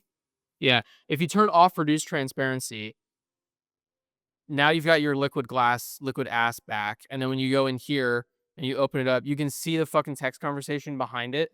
How does that help me? It fuck off, I know. And then look, if you come down here, you can still see the shit behind it. It's just it's a nightmare. And also, every time you open something, there's like a little it like does the like little bouncing thing. So my phone runs slower because it does that too. And so you can turn off transparency and that makes it a little better, but it's just like fucking, it's the worst. I hate it. And also, apparently this is a new feature that I don't know if it's just iOS 26 or what. Numerous times now, I've gotten a message on my phone from my phone app that says silenced call from unknown number. Meaning my phone didn't ring, it didn't pop up in my push notifications, it didn't show up at all.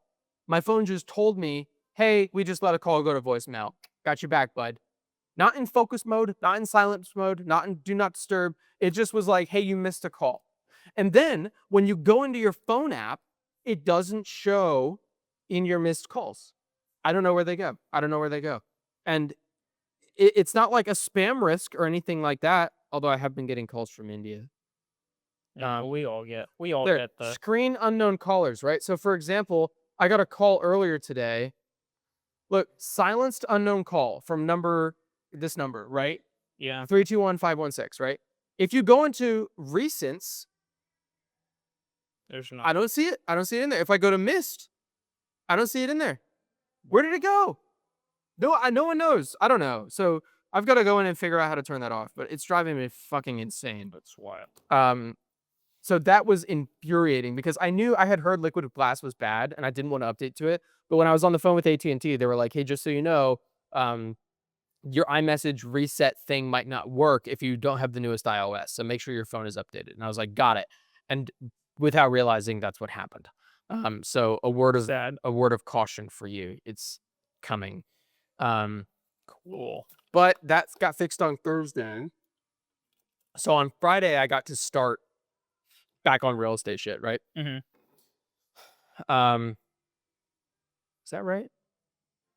Yeah, something like that. Huh. I'm starting to forget what my week looked like. But on Friday, Grace's family is coming to town and staying with us. Uh-huh. And usually in people's lives, when family comes to town, you kind of like take off work or drop what you're doing and then spend time with family, right? Yeah. And I refuse to function that way. So last week, I was scheduling an open house on my birthday because we had done one on my birthday weekend, anyways. And I was like, "Where do you want to do an open house next week?" And Grace was like, "Well, my family's coming to town, so I don't want to do one." And I was like, "Oh, okay, I'll do it on Friday on my own." And she was like, "Okay." And so I scheduled one anyways. I'm now on a streak of 19 in a row, Nice. which is Awesome. sick. Yeah, not a single lead has converted to a sale, but I'm gonna fucking do it anyways, and I'm gonna do it until something happens. And if nothing else, then at least it gives me marketing exposure, and it gives me a better opportunity to learn about new houses and see the county. So I'm gonna keep Mm. doing it anyways. 19 in a row. Um, so I'm really happy that I'm continuing to keep the streak alive. And Friday, it rained all day, pouring It all day. did. Yeah. It was an off Friday. I went into work anyways to deal with this cam shit because our cam didn't fill out a task that was an ASAP task by the time he left at noon on Thursday. So Solid. I went in and did it anyways. Um, and then um, all day it was pouring rain, and I got soaked on my way to work. I got soaked coming back home. I got soaked going to our lunch with our lender. And then I was like, I don't know if I should do this. Like, no one's gonna come to this open house, right? It's pouring rain. I can't really effectively put a ton of signs out, right? But by the time I got to the open house, I was like, I'm gonna do it anyways. I don't care if I put one sign in the front yard. I'm gonna do it. And by the time I got to the open house, the rain had lightened up, so I was able to put all my signs out. I got wet, but like not that bad. And then I had a neighbor come through, and so it was better than nothing. Happy I did it. Um, it's a little bit of my weekly perseverance there. Um, and on the same day, we got to meet with a lender. So here's some background on this, right? Um, Blue Marlin has a preferred lender, and I've called this guy a couple times before. I've never met him in person. He seems chill, seems regular, right? Nothing crazy. But we're not on like a first name basis or anything like that. A few weeks ago, Tyler was talking to some of my clients about breaking their apartment lease and buying a house. And I was like, hey, man, not up to me to say whether it's a good idea for them financially or not, but they did just sign an apartment lease, so they would have to pay the lease break fee. So if I leave here in the middle of my lease, I have to pay like $3,000 to break that. So they're going to have to pay that. And he was like, oh, no, there's programs that like cover that. And I was like, I don't think so. And so he was like, yeah, talk to my lender. And I was like, okay. So I shot her an email. She replied in like an hour with detail. And I was like, oh, she's cool. Okay. And so we arranged a lunch. And that was the lunch that we had on Friday, right? She's a veteran who specializes in writing VA loans, but she is, she has written all types of loans, but she specializes in VA. And she hosts Florida Real Estate Commission certified VA continuing education courses. So I'm doing that course on Oh, Tuesday, cool. but I wanted to meet with lunch ahead of time just to meet her and answer my like Yeah. dumb questions, right? And in the email exchange, she was like, "There's no program to pay for apartment lease break free fees." So Tyler doesn't know what he's talking about. She was like, "You can request like a credit at closing, so you pay less at the closing table, and then you can use that money to pay your apartment lease break. But like, there's nothing to pay for the apartment, you know." And I was like, "Okay, yeah, I thought so." But we met in person.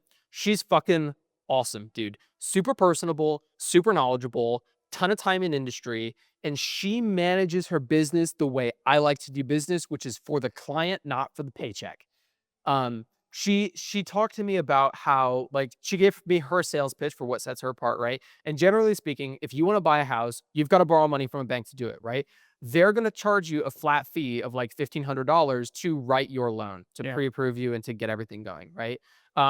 And then they make money on you as you pay out your mortgage because they make money on the interest that you pay, right? Right. But she doesn't do that. She's like, I don't understand what, like, I'm already making money on your mortgage payments, on your interest. So why do I need to make extra money for you at the front end? I don't do that. I don't believe in that. I want it to be like, that is one of the biggest pain points of buyers is at the closing table when you have to have like $40,000 liquid ready to go.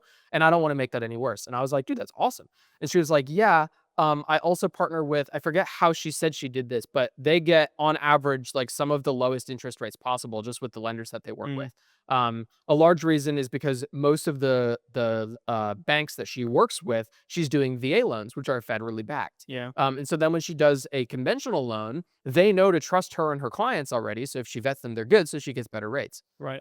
So the national average right now is like 6.5, 6.6, and she's been writing in the sixes, like Oh, six wow. one, six flat, which is a significant improvement. So she's fucking awesome, right?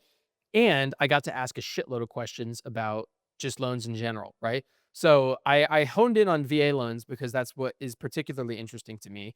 The way a VA loan works is the government backs a percentage of your loan, right? Which allows you to not put down a down payment at all. You just Mm. you finance 100% of it, right? Usually the bank requires that you put down like 10 to 20% of the purchase price of the home to show that you're serious and, like have skin in the game in case you default, right? But if you don't put that down, say you do an FHA, a Federal Housing Administration loan, uh, the government doesn't back that. Well, it'll back it to a certain percentage, but you have to pay insurance premium until you have that 20% principal paid down, right? Essentially, a VA loan is the government guaranteeing that premium. So you don't owe PMI, which is the premium mortgage Mhm. insurance, until you get to 20%. You're just good to go the whole time. And so I learned a little bit more about it too, because the government will back a certain amount of money, right? It's called entitlement, right? They'll back X amount, and then usually you're allowed to borrow 4 times that amount, because the bank trusts that that's like the 25% that the government is Yeah. backing. And so that's called entitlement. And you can use entitlement when you buy a house, and then you can gain that entitlement back when you sell your house or release the mortgage. If you pay Got it. off your mortgage, right? You get that entitlement back, meaning the government will back you again, right? And so I was like, I had read that there's a limit on $800,000. Like you have $800,000 of borrowing power. And she was like, that's not true. That's only true if you own multiple properties. If you own one property, there's no limit. And I was like, really? Wow. She said she's worked with a 3-star general that bought a $3 million home, zero money down, 100% finance, zero PMI, zero MIP, and a great interest rate. That's wild. You still have to qualify for the loan, right? So, like, Yeah. you still have to have income and stuff and have good credit, but that's crazy power. And I was like, whoa. And so I was like, yeah, I had someone ask me a while ago, if like when you buy the home with the VA, you have to have it be your primary residence. But I didn't read any like term limit on if I buy it in July, can I move into another one in August and then turn that July house into an investment property? And she was like, "Well, yes, but it's there's an unspoken rule, which is you have to have lived there for a reasonable amount of time and then have probable cause to want to move somewhere else and keep this current home. So otherwise, it's occupancy fraud, which is a new term for me. But that's basically saying, hey, government, back this loan because I plan to live here for a long time. And the government goes and gives you the green light. And then you immediately move out of there and turn that into an investment property and put a tenant in there. If that was your plan all along, that's occupancy fraud because you're promising the government that you were going to stay there when you didn't. Other times life happens, right? Like you move somewhere and then you have a baby or you get a new job somewhere else and you're like, hey, I didn't foresee this 3 months ago when I bought the house, but I have to move. And so I want to move first before selling that house. And then I think I might just keep it as an investment property. It's situationally dependent, right? Because ultimately the government has to greenlight your loan. But I thought that was really interesting. Um, and then as we were wrapping up I learned a bunch of other cool stuff too, but I didn't write it all down. But Grace had a question before we left that was really valuable, and it's something to do with this house that we have recently been doing open houses at, right? The current owner inherited it from family members that have since passed. There's some repairs that need to be done on the house, but the seller doesn't have any money to go repair the house. They're selling it essentially as is, right? Yeah. The house definitely needs a new roof. Yeah. If someone wants to finance the purchase of that home with a mortgage, insurance will not insure a home with a roof older than like 10, 12 years old. This is like 15 years old, right? So definitely needs a new roof. If insurance won't cover it, your lender won't give you any money because then they're accepting the risk of owning a home that doesn't have insurance on it. They won't do that. So generally speaking, if a home needs a new roof, you go to the seller and you say, hey, you're accepting finance offers, meaning you understand that this house needs a new roof. meaning you're willing to pay for a new roof to go on the house before we close, before I take ownership and get my insurance. Generally speaking, that is the vibe, right? I have yet to hear any other route. And so when we were talking to the listing agent for this house, and they were like, yeah, the seller doesn't have any money for a new roof, I was like, well, how does that happen? Because a buyer's not going to pay for a roof on a house they don't own yet. And you can't close without it if you're accepting financing offers. So you're kind of narrowing yourself into like a cash only option, right? And so Grace asked this question because she was like, you're a lender. You're the one who, or she's an MLO, a mortgage loan originator. So she deals with lenders and she deals with insurance companies. What do you do in this type of situation? And she has some really fucking cool methods. She's got a method for sellers paying for it and a method for buyers paying for it. So if you're a seller, you're selling a house that needs a new roof, you don't have the money to do it. She has a roofing company that will go out and put the new roof on, and then they accept payment at closing. So they'll do the roof and then they'll take the money before the sellers even see it because the title company cuts a check to the roofers immediately, Oh, cool. which is super cool. And if the buyer wants to pay for it, the buyer obviously doesn't want to pay to put a roof on a house they don't own yet. So they go to a roofing company and they write up an agreement, which is, hey, I'm going to buy this house and then you guys are going to put a roof on in X period of time. And then you give that to the insurance company and the insurance company looks at it and they go, yep, that's cool. It's a good roofing company. You've got good credit. We believe that you're telling the truth. We're going to greenlight the insurance and we'll give you basically like gap insurance until that roof gets covered, which is enough to make the lender comfortable. Yeah. So that's two methods to make this happen and a roofing company recommendation.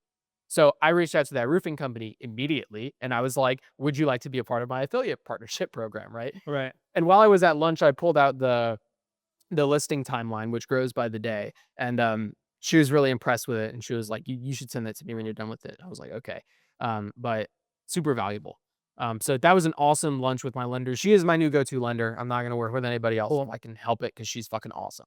And she's got a bunch of people that she's got an insurance company she prefers. She's got title companies and roofing companies. She's a great source of information.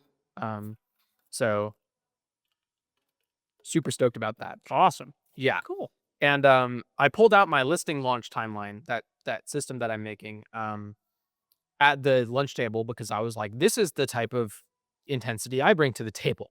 And she was like, that's really cool. I don't see people doing that. And I talked about the different ways that you can repackage credits at closing to look like, oh, new appliances, or like I'll pay your insurance for a year or something like that. And she like basically like one-upped everything that I was saying. And she didn't have anything extra to add, but I'm willing to bet if we had like further conversations, she could come up with some pretty cool ways to repackage stuff. But I have decided, I think I said last week, I've decided to change my master timeline from previously it was like, here's what the seller does and what the agent does.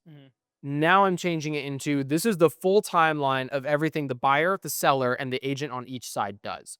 So I have 4 different roles and also events, right? And my idea here is that I'm going to make one big master nasty hairy timeline with everything in it.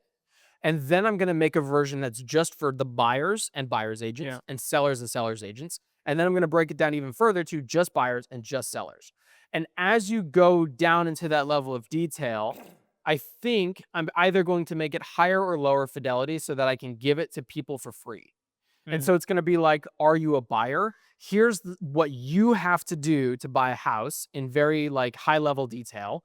And then when you become my client, I'll give you the really detailed version that tells you exactly what to do step by step. And that gives me something to give to people, right? Yeah. Or I could say, here's the master timeline with everybody's roles, but boiled down to the simplistic stuff. So, Right. I'm going to have those 3 different levels, and then I'm going to figure out what type of fidelity I want after I get the main thing done. But I told ChatGPT, I was like, hey, give me a full breakdown of the seller's role in like the highest degree of detail you can. And it gave me the longest write-up I've ever seen in ChatGPT. It took me 2 days of working, obviously after work, so like probably like 8 or 9 hours total to get through that section and incorporate it all into my listing. Yeah. template. Okay. But it did give me a ton of value, and I learned a bunch of new things writing the timeline. I also learned that as a listing agent, you can write something called an appraisal support package, which is essentially when the appraiser comes to the house to see if it's worth what it's being paid to own the house, you can give them a packet of all the information that you have on the house, which I previously thought was illegal because you're not supposed to influence the appraiser, right? Because then you're influencing the success of the sale and then thus your commission, and that's a conflict of interest. Yeah. But apparently it's possible to write a factual rendition of what's going on with the property to give to the appraiser. And I was like, dude, that's awesome because I don't know these appraisers. I don't know if they're super thorough or not. I don't know if they're only going to look at the bad things and not look at the good things, but I can be sure that they have all the information to make a fair judgment, right? And so that's extra value that I can add to my customers. And I know that other agents don't do it because every other agent I've talked to has been like, yeah, when you're a listing agent, once you go under contract, you just wait for the money to roll in. And I'm like, okay, well, I would like to provide more value than that. And that's a way I can provide more value. Cool. So all that is cool. And then my last update is that Tyler has a listing that he's setting up in Palm Bay, and he's thinking that he doesn't want to deal with it. And so after he gets the listing agreement signed, he might arrange with Grace and I to just take it from there and do like the marketing and closing and stuff like that, and then just give him a referral fee. Oh, that'd be cool. So if that happens, then I can start applying some of this listing timeline stuff. Yeah. A lot of the like listing launch items I don't have yet. Like the gift boxes I don't have built, the signs and flags and stuff I don't have designed yet. Right. And I don't know if I would do a listing launch for this one in particular because it's also Tyler's listing. It's not just mine, and I want this to be something specific to me. But it would still give the opportunity to pay for a listing launch video or a listing video and post it online and stuff like that and market that, Yeah. which would be an opportunity to run Facebook ads too. So that could be something interesting coming up. Very cool. Yeah, that's my Good business update. update. Yeah. Very nice. Very nice. Good What- week. What lessons did you learn this week? So lessons learned this week for me. Not many real life lesson side of things. Just because like not too much like not very many life events happened this week. Yeah. I would say that, obviously I talked about the work experience and stuff like that. But I would say the business lesson that I learned this week is that the volume of work really does suck sometimes. Like it really does suck. Like there's a lot about business that is not particularly enjoyable. Mhm. And then there's the smaller moments that are like, oh yeah, this is why I do it. You know what I mean? Yeah. It's like those small wins. But it's like looking at the volume of work that I have to do over the coming months. Oh, that's my friend. Yeah. Yeah, that's funny. But looking at the volume of work that I have to do over the next few months, and then additionally just experiencing the volume of advertisements that I've been creating with the creator content, like sitting down for 14 or 16 hours a day and doing one singular task, like rinse and repeat, just like same style of thing, iterating, like it is excruciating. Yeah. It is not fun. But I know that that's like, if I don't go through that process, if the ads don't work, I'll think, but what if? Yeah. Right? And so if I go through this process and I hammer it home and I really put like an unreasonable amount of volume into it, if it fails, I know it fails just because it fails. Right? Like I know it just like these ads just don't work. Like that's cool. I realized an interesting frame or reframe on sitting down and doing the same task for an extended period of time. I was watching a video last night on how the Enigma machine works. Do you know what the Enigma machine is? In World War II, code was used really frequently, like ciphers, to transmit messages, right? Mm. So like a really fundamental one is like a Caesar cipher, where you write out a sentence or whatever message you want, and then you move each of the letters to the left 3 letters in the alphabet. Oh, okay. And so then when you receive the gibberish, you move all the gibberish letters to the right 3 letters, and then you get the real message, right? So the Germans made a machine called the Enigma machine. Oh, yeah. Essentially, I watched an animation on how it works mechanically and on the software level, and I won't go too into detail, but essentially you type your message, and as you type your message, the Enigma machine scrambles whatever input you're making, and then it flashes a light on a random letter, Mm. right? And so then someone watching you type, as you type, they watch the light up letters and they type out the scrambled code, right? And then they send that scrambled message to someone else with an Enigma machine on the front lines, and they configure their Enigma machine with the same settings, and then they type in your scramble, and then the real message pops up, right? That's the TLDR of it, right? And so the Allies breaking that code was like a big, big, big thing that won the war, right? Um, there's like movies made about it and stuff like that. Mm-hmm. But they had clips in this doc. So I watched that 20-minute breakdown, and then I started watching a 2-hour documentary on World War II and the Enigma machine. And in that documentary, they had footage of the men that were training in the German uh, military units on learning Morse code. And so they would sit these guys on a platform, like a big platform, like the size of this room, that was rotating like this and moving around with headphones on that were like making the Morse code beeps with music playing and like fucking explosions going off and stuff like that. Wow. And they'd give them a piece of paper and they were training them to read and understand Morse code in any environment. Oh, Right. wow. And I was like, oh, interesting. That's similar to the stress training that we would do for rowing, where they like throw as much shit at you and see if you can still perform. That's cool. But these guys would sit with headphones on and these notepads, and they would just listen to Morse code all day, every day, in every condition. And I was like, oh my God, that's fucking horrific. And so then when I think about like having to sit down and do add shit Yeah. for 16 hours a day, I'm like, well, at least I'm not doing Morse code in World War II, because those guys probably had it worse than me. Oh, yeah. Right? Oh, for sure. But it was a really powerful reframe, because I'm like, man, what could be worse than sitting in a chair doing the same thing every day? And I go, probably doing it for the Nazis. That's probably worse. Yeah. Well, no, I mean, Not belittling. this is no, yeah. No, this also gets into this is actually a life lesson that or a business/life lesson that I didn't write Just be a down, regular lesson. but something that like I've had in my mind. Is that yes, all of this stuff is an incredibly large amount of work. It is painful to sit down and go through and create 60, 100, 200 advertisements for 4 or 5 days straight, which is what I'm going to be doing. Right. These are very good problems to have. Yep.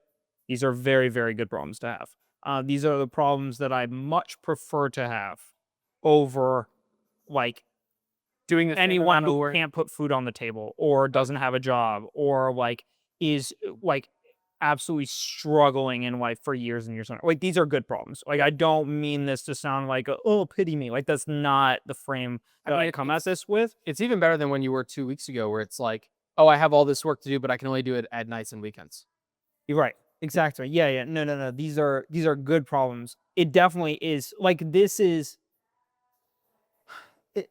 If this volume isn't fruitful, I think that this is the style of volume that is required to really see big gains in short periods of time. And so this is the work that this is the level of effort that I'm going to put in, because I see this as the only real lever I have to see success, right? Because I don't have like $50,000 to just pay a bunch of people to make this happen. Right.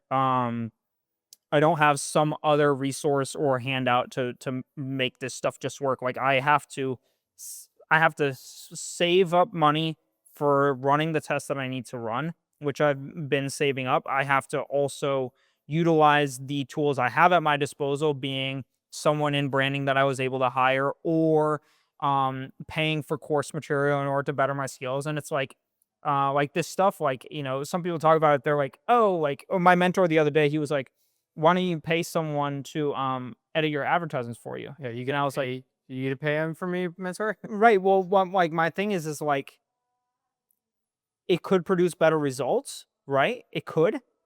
It's also me paying someone to edit the advertisements for me when like I will have the time at this point to become good at that skill. Yeah. And becoming good at that skill is not necessarily fun or easy. That's why other people get paid to do it. Yeah. But that is the lever that I have to pull. Yeah. And so I have to pull that lever as hard as I can. Yeah. And so although the work is challenging and it's daunting and it's a large volume of it, it's really the it's a good problem to have. By all means, this is like dream problem, right? Um, but this is the lever I have to pull. This is the work I have to put in. Um, if I want to seek success, regardless of even if every single one of these line items is the incorrect thing to be working on, which Yeah. I think at least a couple of these line items will show some fruits, Yeah. at least. But even if every single one of these fails, the style of just putting in volume until something hits is the only lever I have to pull, and so I have to pull it as hard as I can. Right. And so, but like looking at this, like I was thinking, I was driving off of base, and I was like, this is fucking crazy. Like I really, I can't wait for you to be in the same boat, which will happen soon, because you put in a lot of effort, you put in a lot of volume of work, you're very good at what you do, you're very smart, and eventually, given enough hard work, long enough time horizon, and putting in consistency, like you will get to the same point. Mhm. Absolutely, right? And we're in different boats with different levers to pull and different systems, and so it's fun to kind of collaborate and learn from one another in that respect. But like the feeling of driving off campus was really friggin' weird. Like it was like, oh, this is wild, right? And so I thought that I would get off work on Friday, and then I would kind of come home and I would just like go right back to work. And like I did work on Friday, but I only worked after like 8 or 9 p.m. and I got off work around 11. Yeah. And then I had my work get together from like 4 to 7. And so in that in between time, I was like, you know what? Like, I'm just gonna enjoy this day, because like this may be like this style of day may be the only that I have. Right. And so it's like I want to just enjoy this feeling and this experience. Like that was one of those moments where it's like I'm climbing up the mountain, and you know what? I am gonna decide to look at the view for a second. Right. You know, and so I'm glad I took that day. I'm glad I took that day to kind of just like look around and like drive a little bit slower, and like, take the long way home, and like just kind of like absorb in it a little bit. Yeah. Because it was just like, it was a really unique feeling. Yeah. And so, but I'm very, very, very thankful to have the problems that I have. I feel just incredibly thankful for the opportunities that I've been given. Just also thankful that I've been able to like have the resources in order to push through this far, because there were many months where it was not profitable, and I've very much struggled. Um, and so just I'm thankful to be at the point that I'm at today, and to have the opportunity to work as hard as I possibly can for the coming months in order to really grow and scale the business. Yeah. And so I see a lot of potential in that avenue. And also, what's been kind of interesting for me is the ad account and the ads and the structure that I've been running has been performing better since about August. Like late July, August. Yeah. And so looking at that, like that's before Q4, right? And so I'm seeing like some lift in some areas in Q4, but it's really not much. And I'm looking at that, and part of me is like disappointed. I was like, man, I was expecting more lift, right? And we're not like fully in Q4 yet, so like, Right. it could change, right? But also looking at that, it's really nice to also see that at the same time, because it gives me confidence that like I could still be profitable in February or in April, or whatever. Not in Q4. Right? Like it gives me hope that there's profitability in the year all around, and not Yeah. just in Q4. Yeah. And so that's nice to see to some extent. And I'm glad to have the opportunity during Q4, because the advertiser that I currently have, the winning ad, I think is starting to fatigue a little bit, because my cost per acquisition is starting to creep up, right? It's a little bit harder for it to get sales, although it's still profitable to the same extent. Like I can't quite like pinpoint exactly what it is that like I'm seeing, but it's a culmination of factors between the CPA, the cost per acquisition creeping up, the cost to reach 1,000 potential customers creeping up, right?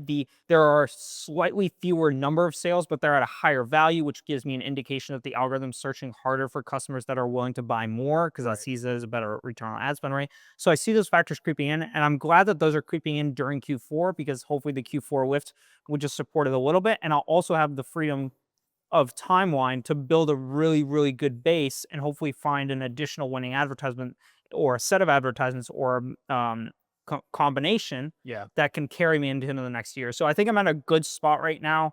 I think I have my ducks in a row as best as I possibly can. And so I'm very thankful to have the problems that I have. Yeah. For sure. I think about quitting sometimes, like the last day type of thing. And it's a little bittersweet because Yeah. It it's was one of much more those- bittersweet than I thought it was going to be, actually, which was Yeah. really weird. Like, how I visualized it was going to be like, yeah, screw this place. I'm making all this money or whatever. But it's like, it wasn't like that at all. It was like, damn, like it kind of set me back because I was like, man, there are a good amount of people here that I really do enjoy. Mhm. Like, I don't like there's like the group environment, not a huge fan of, like, in my particular group. Like, some people I really like, some people it's just like whatever. Yeah. But like, no, there was a certain aspect about it of like, oh, like this is like a community that I'm leaving. Mhm. And it was like, it was very bittersweet in a weird way that I didn't expect. Yeah. A big component of it for me is it is such so I think the closest thing I can compare this to is when I was in a polyamorous relationship, it was I felt really good about myself to say, yeah, my girlfriends or my girls, right? Yeah. I liked to say that, not from like an ego perspective, but just as in like it's like saying like, oh, my Ferrari, Yeah. where it's not like I look cool to other people kind of thing, but it's more so like telling yourself like I have something that I enjoy, right? And that's very much how I feel when I say I can't talk about my work because it's classified, which is I get to work on like the coolest fucking shit. And even though the work itself isn't interesting all the time, I have access to those systems and now more systems with the top secret clearance. And Yeah. I have like an unspoken trust with everybody who I work with because we all work toward the same goal. And that is a community of secrecy. And when I do quit my job, I give that up, not only the people that I work with on it, but also the access to that information. And that's not something that is ever guaranteed that I get back. Right. Yeah. Like, if I were working at like the company that Caden works for, Xant, right? If I were working for Xant and I quit, I could probably get back in that company, maybe even back on that same team and work on that same program again. If I'm like, man, I really miss whatever Caden's working on. Yeah. You can find your way back in there, right? But with this program that I'm on in the space that I'm in, there's zero guarantee that I can ever get back to even being read into the same program again. Yeah. And so it's kind of like raising a kid and then leaving without a guarantee that you'll ever actually get to see that kid again. You maybe read about him in like the newspapers, but you don't get to actually find out what's going on in his life, Yeah. That's the type of program that we work on. Which is something that I think I'm gonna miss a lot when I do quit. Mhm. And I'm really glad to have been cleared for my top secret before quitting because that was a goal that I really wanted to hit in this engineering stage of my life. Because Yeah. I feel that if I can say I contributed meaningfully to this program at a top secret level, then I have done a lot to help this country, right? And that's enough for me to say, okay, it's not military service, but it's directly helping military people. I love veterans and I've made substantial contributions to keeping them Yeah. and our country safe. Now I can go make money in business and be happy that way. So I'm glad that I'm getting that clearance and getting the chance to do that, especially with the CAM system too, is I get a little bit of business taste in it. But it is bittersweet when I think about it. Mhm. And it's that same type of thought. I started listening to I realized that Alex Ramosi has been on the Diary of a CEO podcast. And I recently started listening to Diary of a CEO. I can't remember who he had on that I really liked, but I went back and started listening to Ramosi's. And the first one that Ramosi ever did with him, I don't know who the guy who runs the podcast is. Do you know his name? I don't know him either. Guy, Yeah. Diary of a CEO guy, the author of the diary. He asked Alex, he was like, "Do you believe in yourself?" And Alex was like, "I think it's probable that I can repeat the accomplishments that I've already made." And he was like, "Well, why don't you just say believe in yourself?" And Alex was like, "I don't know." And he was like, "Well, did you ever believe that you could get to the like state of success that you have now?" And Alex was like, "I don't know. I never really had a belief that I would make it or like clear vision on like what it would be like, but I did know that I would never stop." And that's kind of how I feel with where we're at right now, where it's like, I don't know how far it's going to take us. And I don't know how high the heights are going to be, but all I know is that this is what I like to do. And so I'm going to keep doing it. Yeah. Yeah. That's where I have now, which is actually this goes into a little bit of so I went to the Vault conference and they're like, you got to have this like big step-by-step planned vision of like where you're going to go and how you're going to get there. And I'm like, yes, like visions are important. Like it's important to have goals, and like I like having visions personally. Like, visualizing like me having the freedom to race Right. and like drive cool cars and like have a stable home that's paid off. It's the name of the podcast. Right? Like, yeah, Vision 79, right? Like I think that's important, but it's like having this step-by-step like plan of how you're going to get to the vision. Like every time someone says that, I think of this Russian anecdote, and the English translation is, you tell God your plans and he laughs in your face. Yeah. And I think of that anecdote, and I'm like, man, like if you asked me when I was 18 if you asked me when I was 16 where I was gonna go and how I was gonna get there, I was like, I'm gonna just kart race, and I'm gonna like raise funds, and I'm gonna get into Formula One and blah blah blah. Right. And then if you asked me when I was 20, it would have been like, I'm gonna go back into trading and cryptocurrency, and I'm gonna like build wealth that way. And then if you asked me when I was like 22, it would have been like, oh, we're gonna do Kahuna Cravings and do the build out that business or whatever. And then you asked me today, I was 24. It's like, well, I'm committed to the next 3 years of doing e-commerce to try and understand that platform and learn as much as I can. Where it's going to take, it's like people ask me, it's like, where do you want to, like, what's your big, like, 10-year goal for the business? And I'm like, bro, I'm trying to figure out what I'm going to do for the next month. Yeah. Like, I'm trying to plan that out. It's like I, especially in e-commerce, I've been kicked around with stuff that I thought would work and that didn't work, and then stuff I didn't think would work that works. Yeah. It's like you get kicked around enough to where you realize that like you really don't know much of anything, and you just you just keep putting in a volume of work to give you the highest probability of a potential outcome that would better your circumstance. Right. It's like it's like I look at it in a like, what are the fundamental things that I can do that have the highest probability of increasing the quality of my circumstances around me. Right. And to increase the quality of my circumstances around me would be to raise my income, to work. And the best vehicle that I see in order to do that would be to work on business more. Right. And in order to do that, I take actions that increase the amount I can work on business in order to increase the probability that my circumstances get better. What my 10-year vision is like, I literally have no clue how I'm going to build this e-commerce business, and then like somehow, like I don't even know, but like somehow I guess like be a CEO to it so that I can race again. Like I have zero clue how to do it. No idea. Right now I'm answering customer emails from people in Ohio. It's like I have no clue, right? But I know that if I continue to put steps forward, resources and tools will come into view that I didn't see before, because they always have when I've put in more work. Right. And I know that the vision will become clearer as I progress. And the only way to get that clarity is to progress through dedication and hard work on a long enough time horizon. Yeah. And so it's like going through this process, it's like, I don't know. I don't like right now, if you were like, if you blew up the business to where I was making $50K a month in profit tomorrow, and you're like, okay, like I would sit back and I'm like, I can race again, I guess. But it's like, I have no idea how I would be able to do that, because I'm like, if you just blew up the business tomorrow, I'd still be managing all the same stuff I'm managing right now. Right. Just like in full, like, oh my God, I got to figure this out really, really fast mode. Right. Right. But like, I don't have this like grandiose, like step-by-step life timeline. It's just like, no, like I'm just going to do things that I think have the highest probability of meeting the goals I have outlined. So long story short, I very much resonate with that Diary of a CEO thing that you mentioned about Hormozy. I very much resonate with that. I think that people, when they make a strict structured plan like that, it gets very easy to put blinders on to new ideas and different paths. Yeah.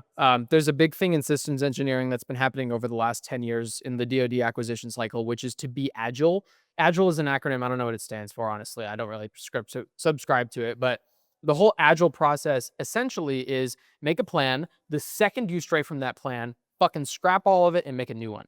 And that's like a super different take on systems engineering to the historic cycle, which is the systems V, which is you start with requirements and then you go down to design and then verification that it's going to work, right? And Agile like completely rips that apart. It's basically taking the systems V and then like sizing it down and then applying it to like weigh a ton of different milestones, right? But it's essentially like a system speak for be flexible, right? Mm.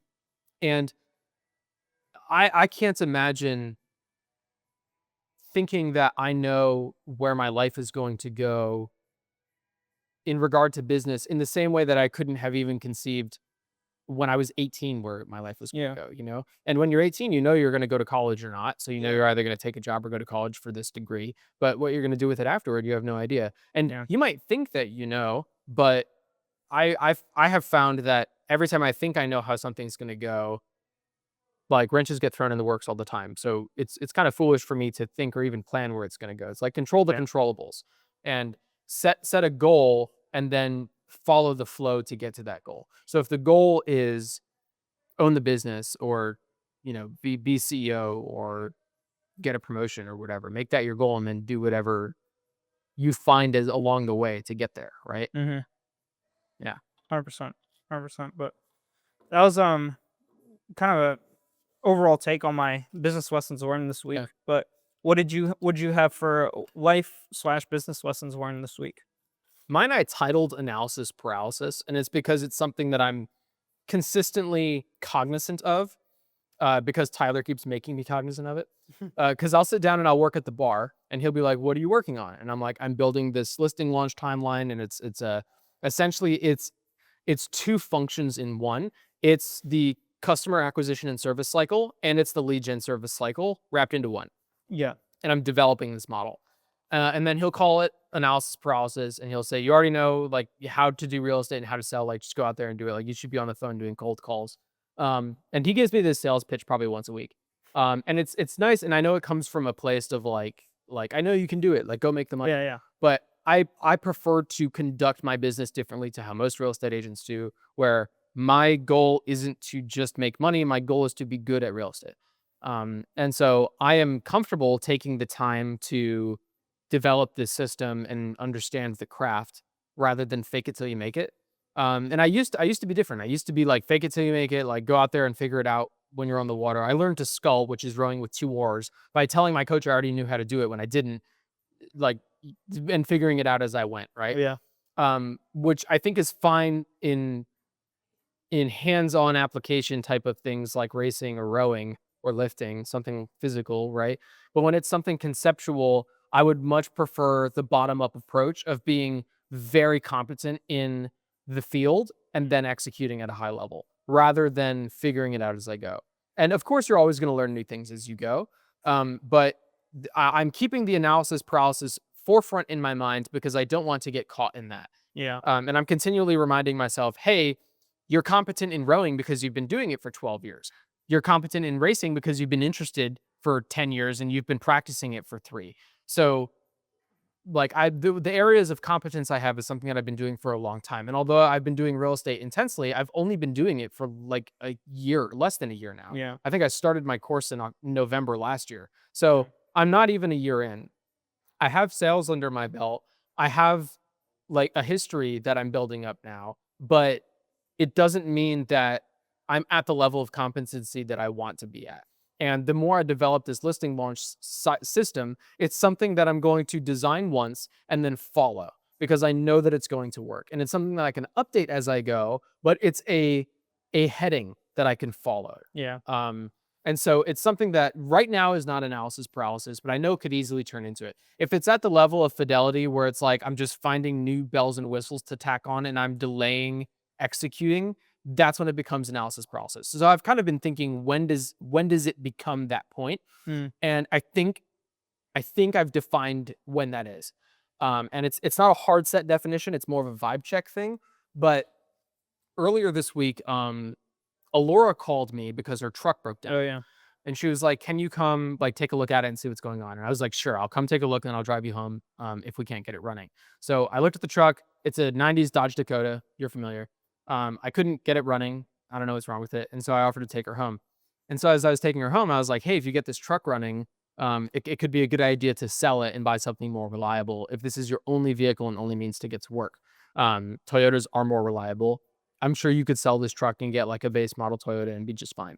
And she has the same type of perspective that I do about the Camaro, where she's very sentimentally attached to it. She loves it even though it's not reliable, etc. Yeah. Right? So I'm empathetic to the situation. But if I realized in the moment, I have been impacted so heavily by the Lexus, and I'm so passionate about reliable vehicles now when it comes to daily driving that I feel that I can effectively sell anybody on buying a Toyota or Lexus because I have conviction in that that is the best way to go for a myriad of reasons. I Yeah. have experience with cars. I've got a wealth of knowledge in cars. I've got firsthand experience in driving the Lexus. I've got a plethora of examples that I've been stranded and negatively impacted by unreliable vehicles, and others in my life who have the same issue, right? So, like selling someone from a truck to a Toyota, I have a level of conviction on that I need no further preparation to sell them. If I became a Toyota salesman tomorrow, I would not need to make a listing timeline or anything else because I could just crush whoever comes into the dealership, right? Yeah. Um, and so what I think I've identified is when I'm at the point in developing this listing timeline where I'm running through it and I'm like, okay, I know this. I know it. I know it. I know it. I know it. I could repeat it in my sleep. I already understand this. I get what I'm doing here. I can think of a couple different fun ways to tweak this, but like I have the fundamentals down frontward and backward so thoroughly that I can read it in my sleep. That's when it's time to go take that conviction and put it into a sales call. And I know that that is more efficient because I would not have been able to sell a Toyota the same way a year ago as I would now, right? And so with this listing timeline, I'm going to develop it until I'm at a point where I'm like, it is detrimental for other people to go with other agents apart from me because I have the same ability as them, but I have a different system. I've got a different way of doing Yeah. things. And in talking to a few people this week, I've had some recent revelations of major agents in our area, who it's not like illegal or backdoor deals or anything like that, but I have heard specific names of top agents that have taken commission as low as like 1%, which is not the image that they project. They project the image of like, you know, like 4 or 5%. Yeah. Like it's standard on either side is either 3.5 or 2.5. And so generally speaking, a great listing agent will get like 4 or 4.5%. Buyers agents usually like stick around the 2.5. But I heard that these top agents sometimes will take as low as 1% instead of the 3.5 for listing. And the argument there was like, oh, well, they see it as 1% of like $1.5 million. That's still a great commission. So like, why lose the deal over arguing extra commission? And to me, what that says is they don't actually have anything to trade other than a lower price. They don't have any other value to commit. And I feel at this point, with the level of intensity that I'm working this listing timeline, I have a lot of value to provide, Mm. not just in my service, but also in my paper deliverables. And that is what's setting me apart. So I can feel the tide rising in my conviction in helping people, in not going with these other agents who are going to try to tell you that there's an apartment lease break fee when there isn't one, or Yep. a program to help with the apartment lease, someone who's willing to negotiate down on their commission because they actually can't provide additional value to you beyond what any other agent can do. And I know that now I've spoken with this lender. I'm more familiar with like what payment programs are available and which aren't. I know contracts better than other people at this point in like my peers, right? Um, and I don't know how to sell as well as some of these other people, but I feel that for me, selling comes easiest when I know the product really well, Yeah. not when I know how to sell really well. Because I think that a lot of people take selling as kind of just like lying and persuasion, you know? Mhm. But I am most persuasive when I'm passionate and informed. Yeah. And if I'm just passionate but not informed, I'm less persuasive. So I think that I am a most efficient salesman when I'm very familiar with what's happening. Yeah. Which is why I have been given the feedback that I'm good at coaching and growing, and it's because I'm passionate and I'm knowledgeable. Mm. And I'm currently very passionate, and I can feel the knowledge kicking in to the point now where it's like, oh, okay, people are actually much better off working with me than with other people. Um, so that's the lesson that I learned this week. It's kind of like be very aware of when analysis paralysis starts kicking in, and be very aware otherwise. And so as a way to try to like ward that off, what I've realized is I'm already very familiar and comfortable working with buyers. Right now, I'm trying to get better at working with sellers. I can work with buyers and close deals while I work on making the sales stuff better or the listing side better, right? And so there's no need to like wait.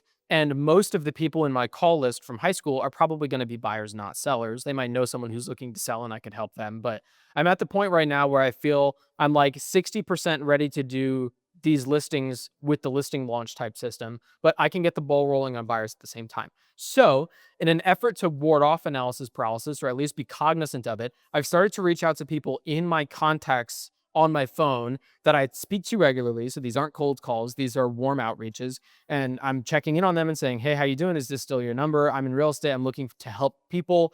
I believe I have services I can offer that other real estate agents won't or can't. And so I'm here for you, and I'm here to provide free value." Um, and then I'll provide free value in providing a dumbed down list of this timeline or getting on a phone call or something like that, or talking to them through like getting to understand what their goals are, right? Yeah. And so it's like a very small little like blip, but it's something to remind myself that this isn't analysis paralysis. This is honing my craft and learning to use the tools before going in and recklessly angle grinding with, you know, reckless abandon. Yeah. That's the lesson I learned this week. Very cool. Good lessons this week. Yeah. I dig it. Yeah. Good. Good podcast overall. Yeah. You want to dial us in? I have two. I've got one for you and one for me. Oh, cool. The one for me, relevant to the life lesson that I just shared, is trade what you want now for what you want most. Mm. And what I want most is to be a good real estate agent. What I want now is to be paid for it, but what I want most is to be a good real estate agent. And so I'm going to put commission on hold while I become that. Yep. Then the quote for you is, being poor sucks more than working hard. Facts. Agreed with that. Agree with that. Both very good. I liked yours, and I liked the one that you had for me. Yeah. Very cool. Well, thank you for tuning in to this episode of the Vision 79 podcast. Hopefully you had a great past week and are looking forward to a good one this week as well, coming into the fourth quarter of the year. So enjoy it, have fun, keep pursuing your dreams, and we will see you next time.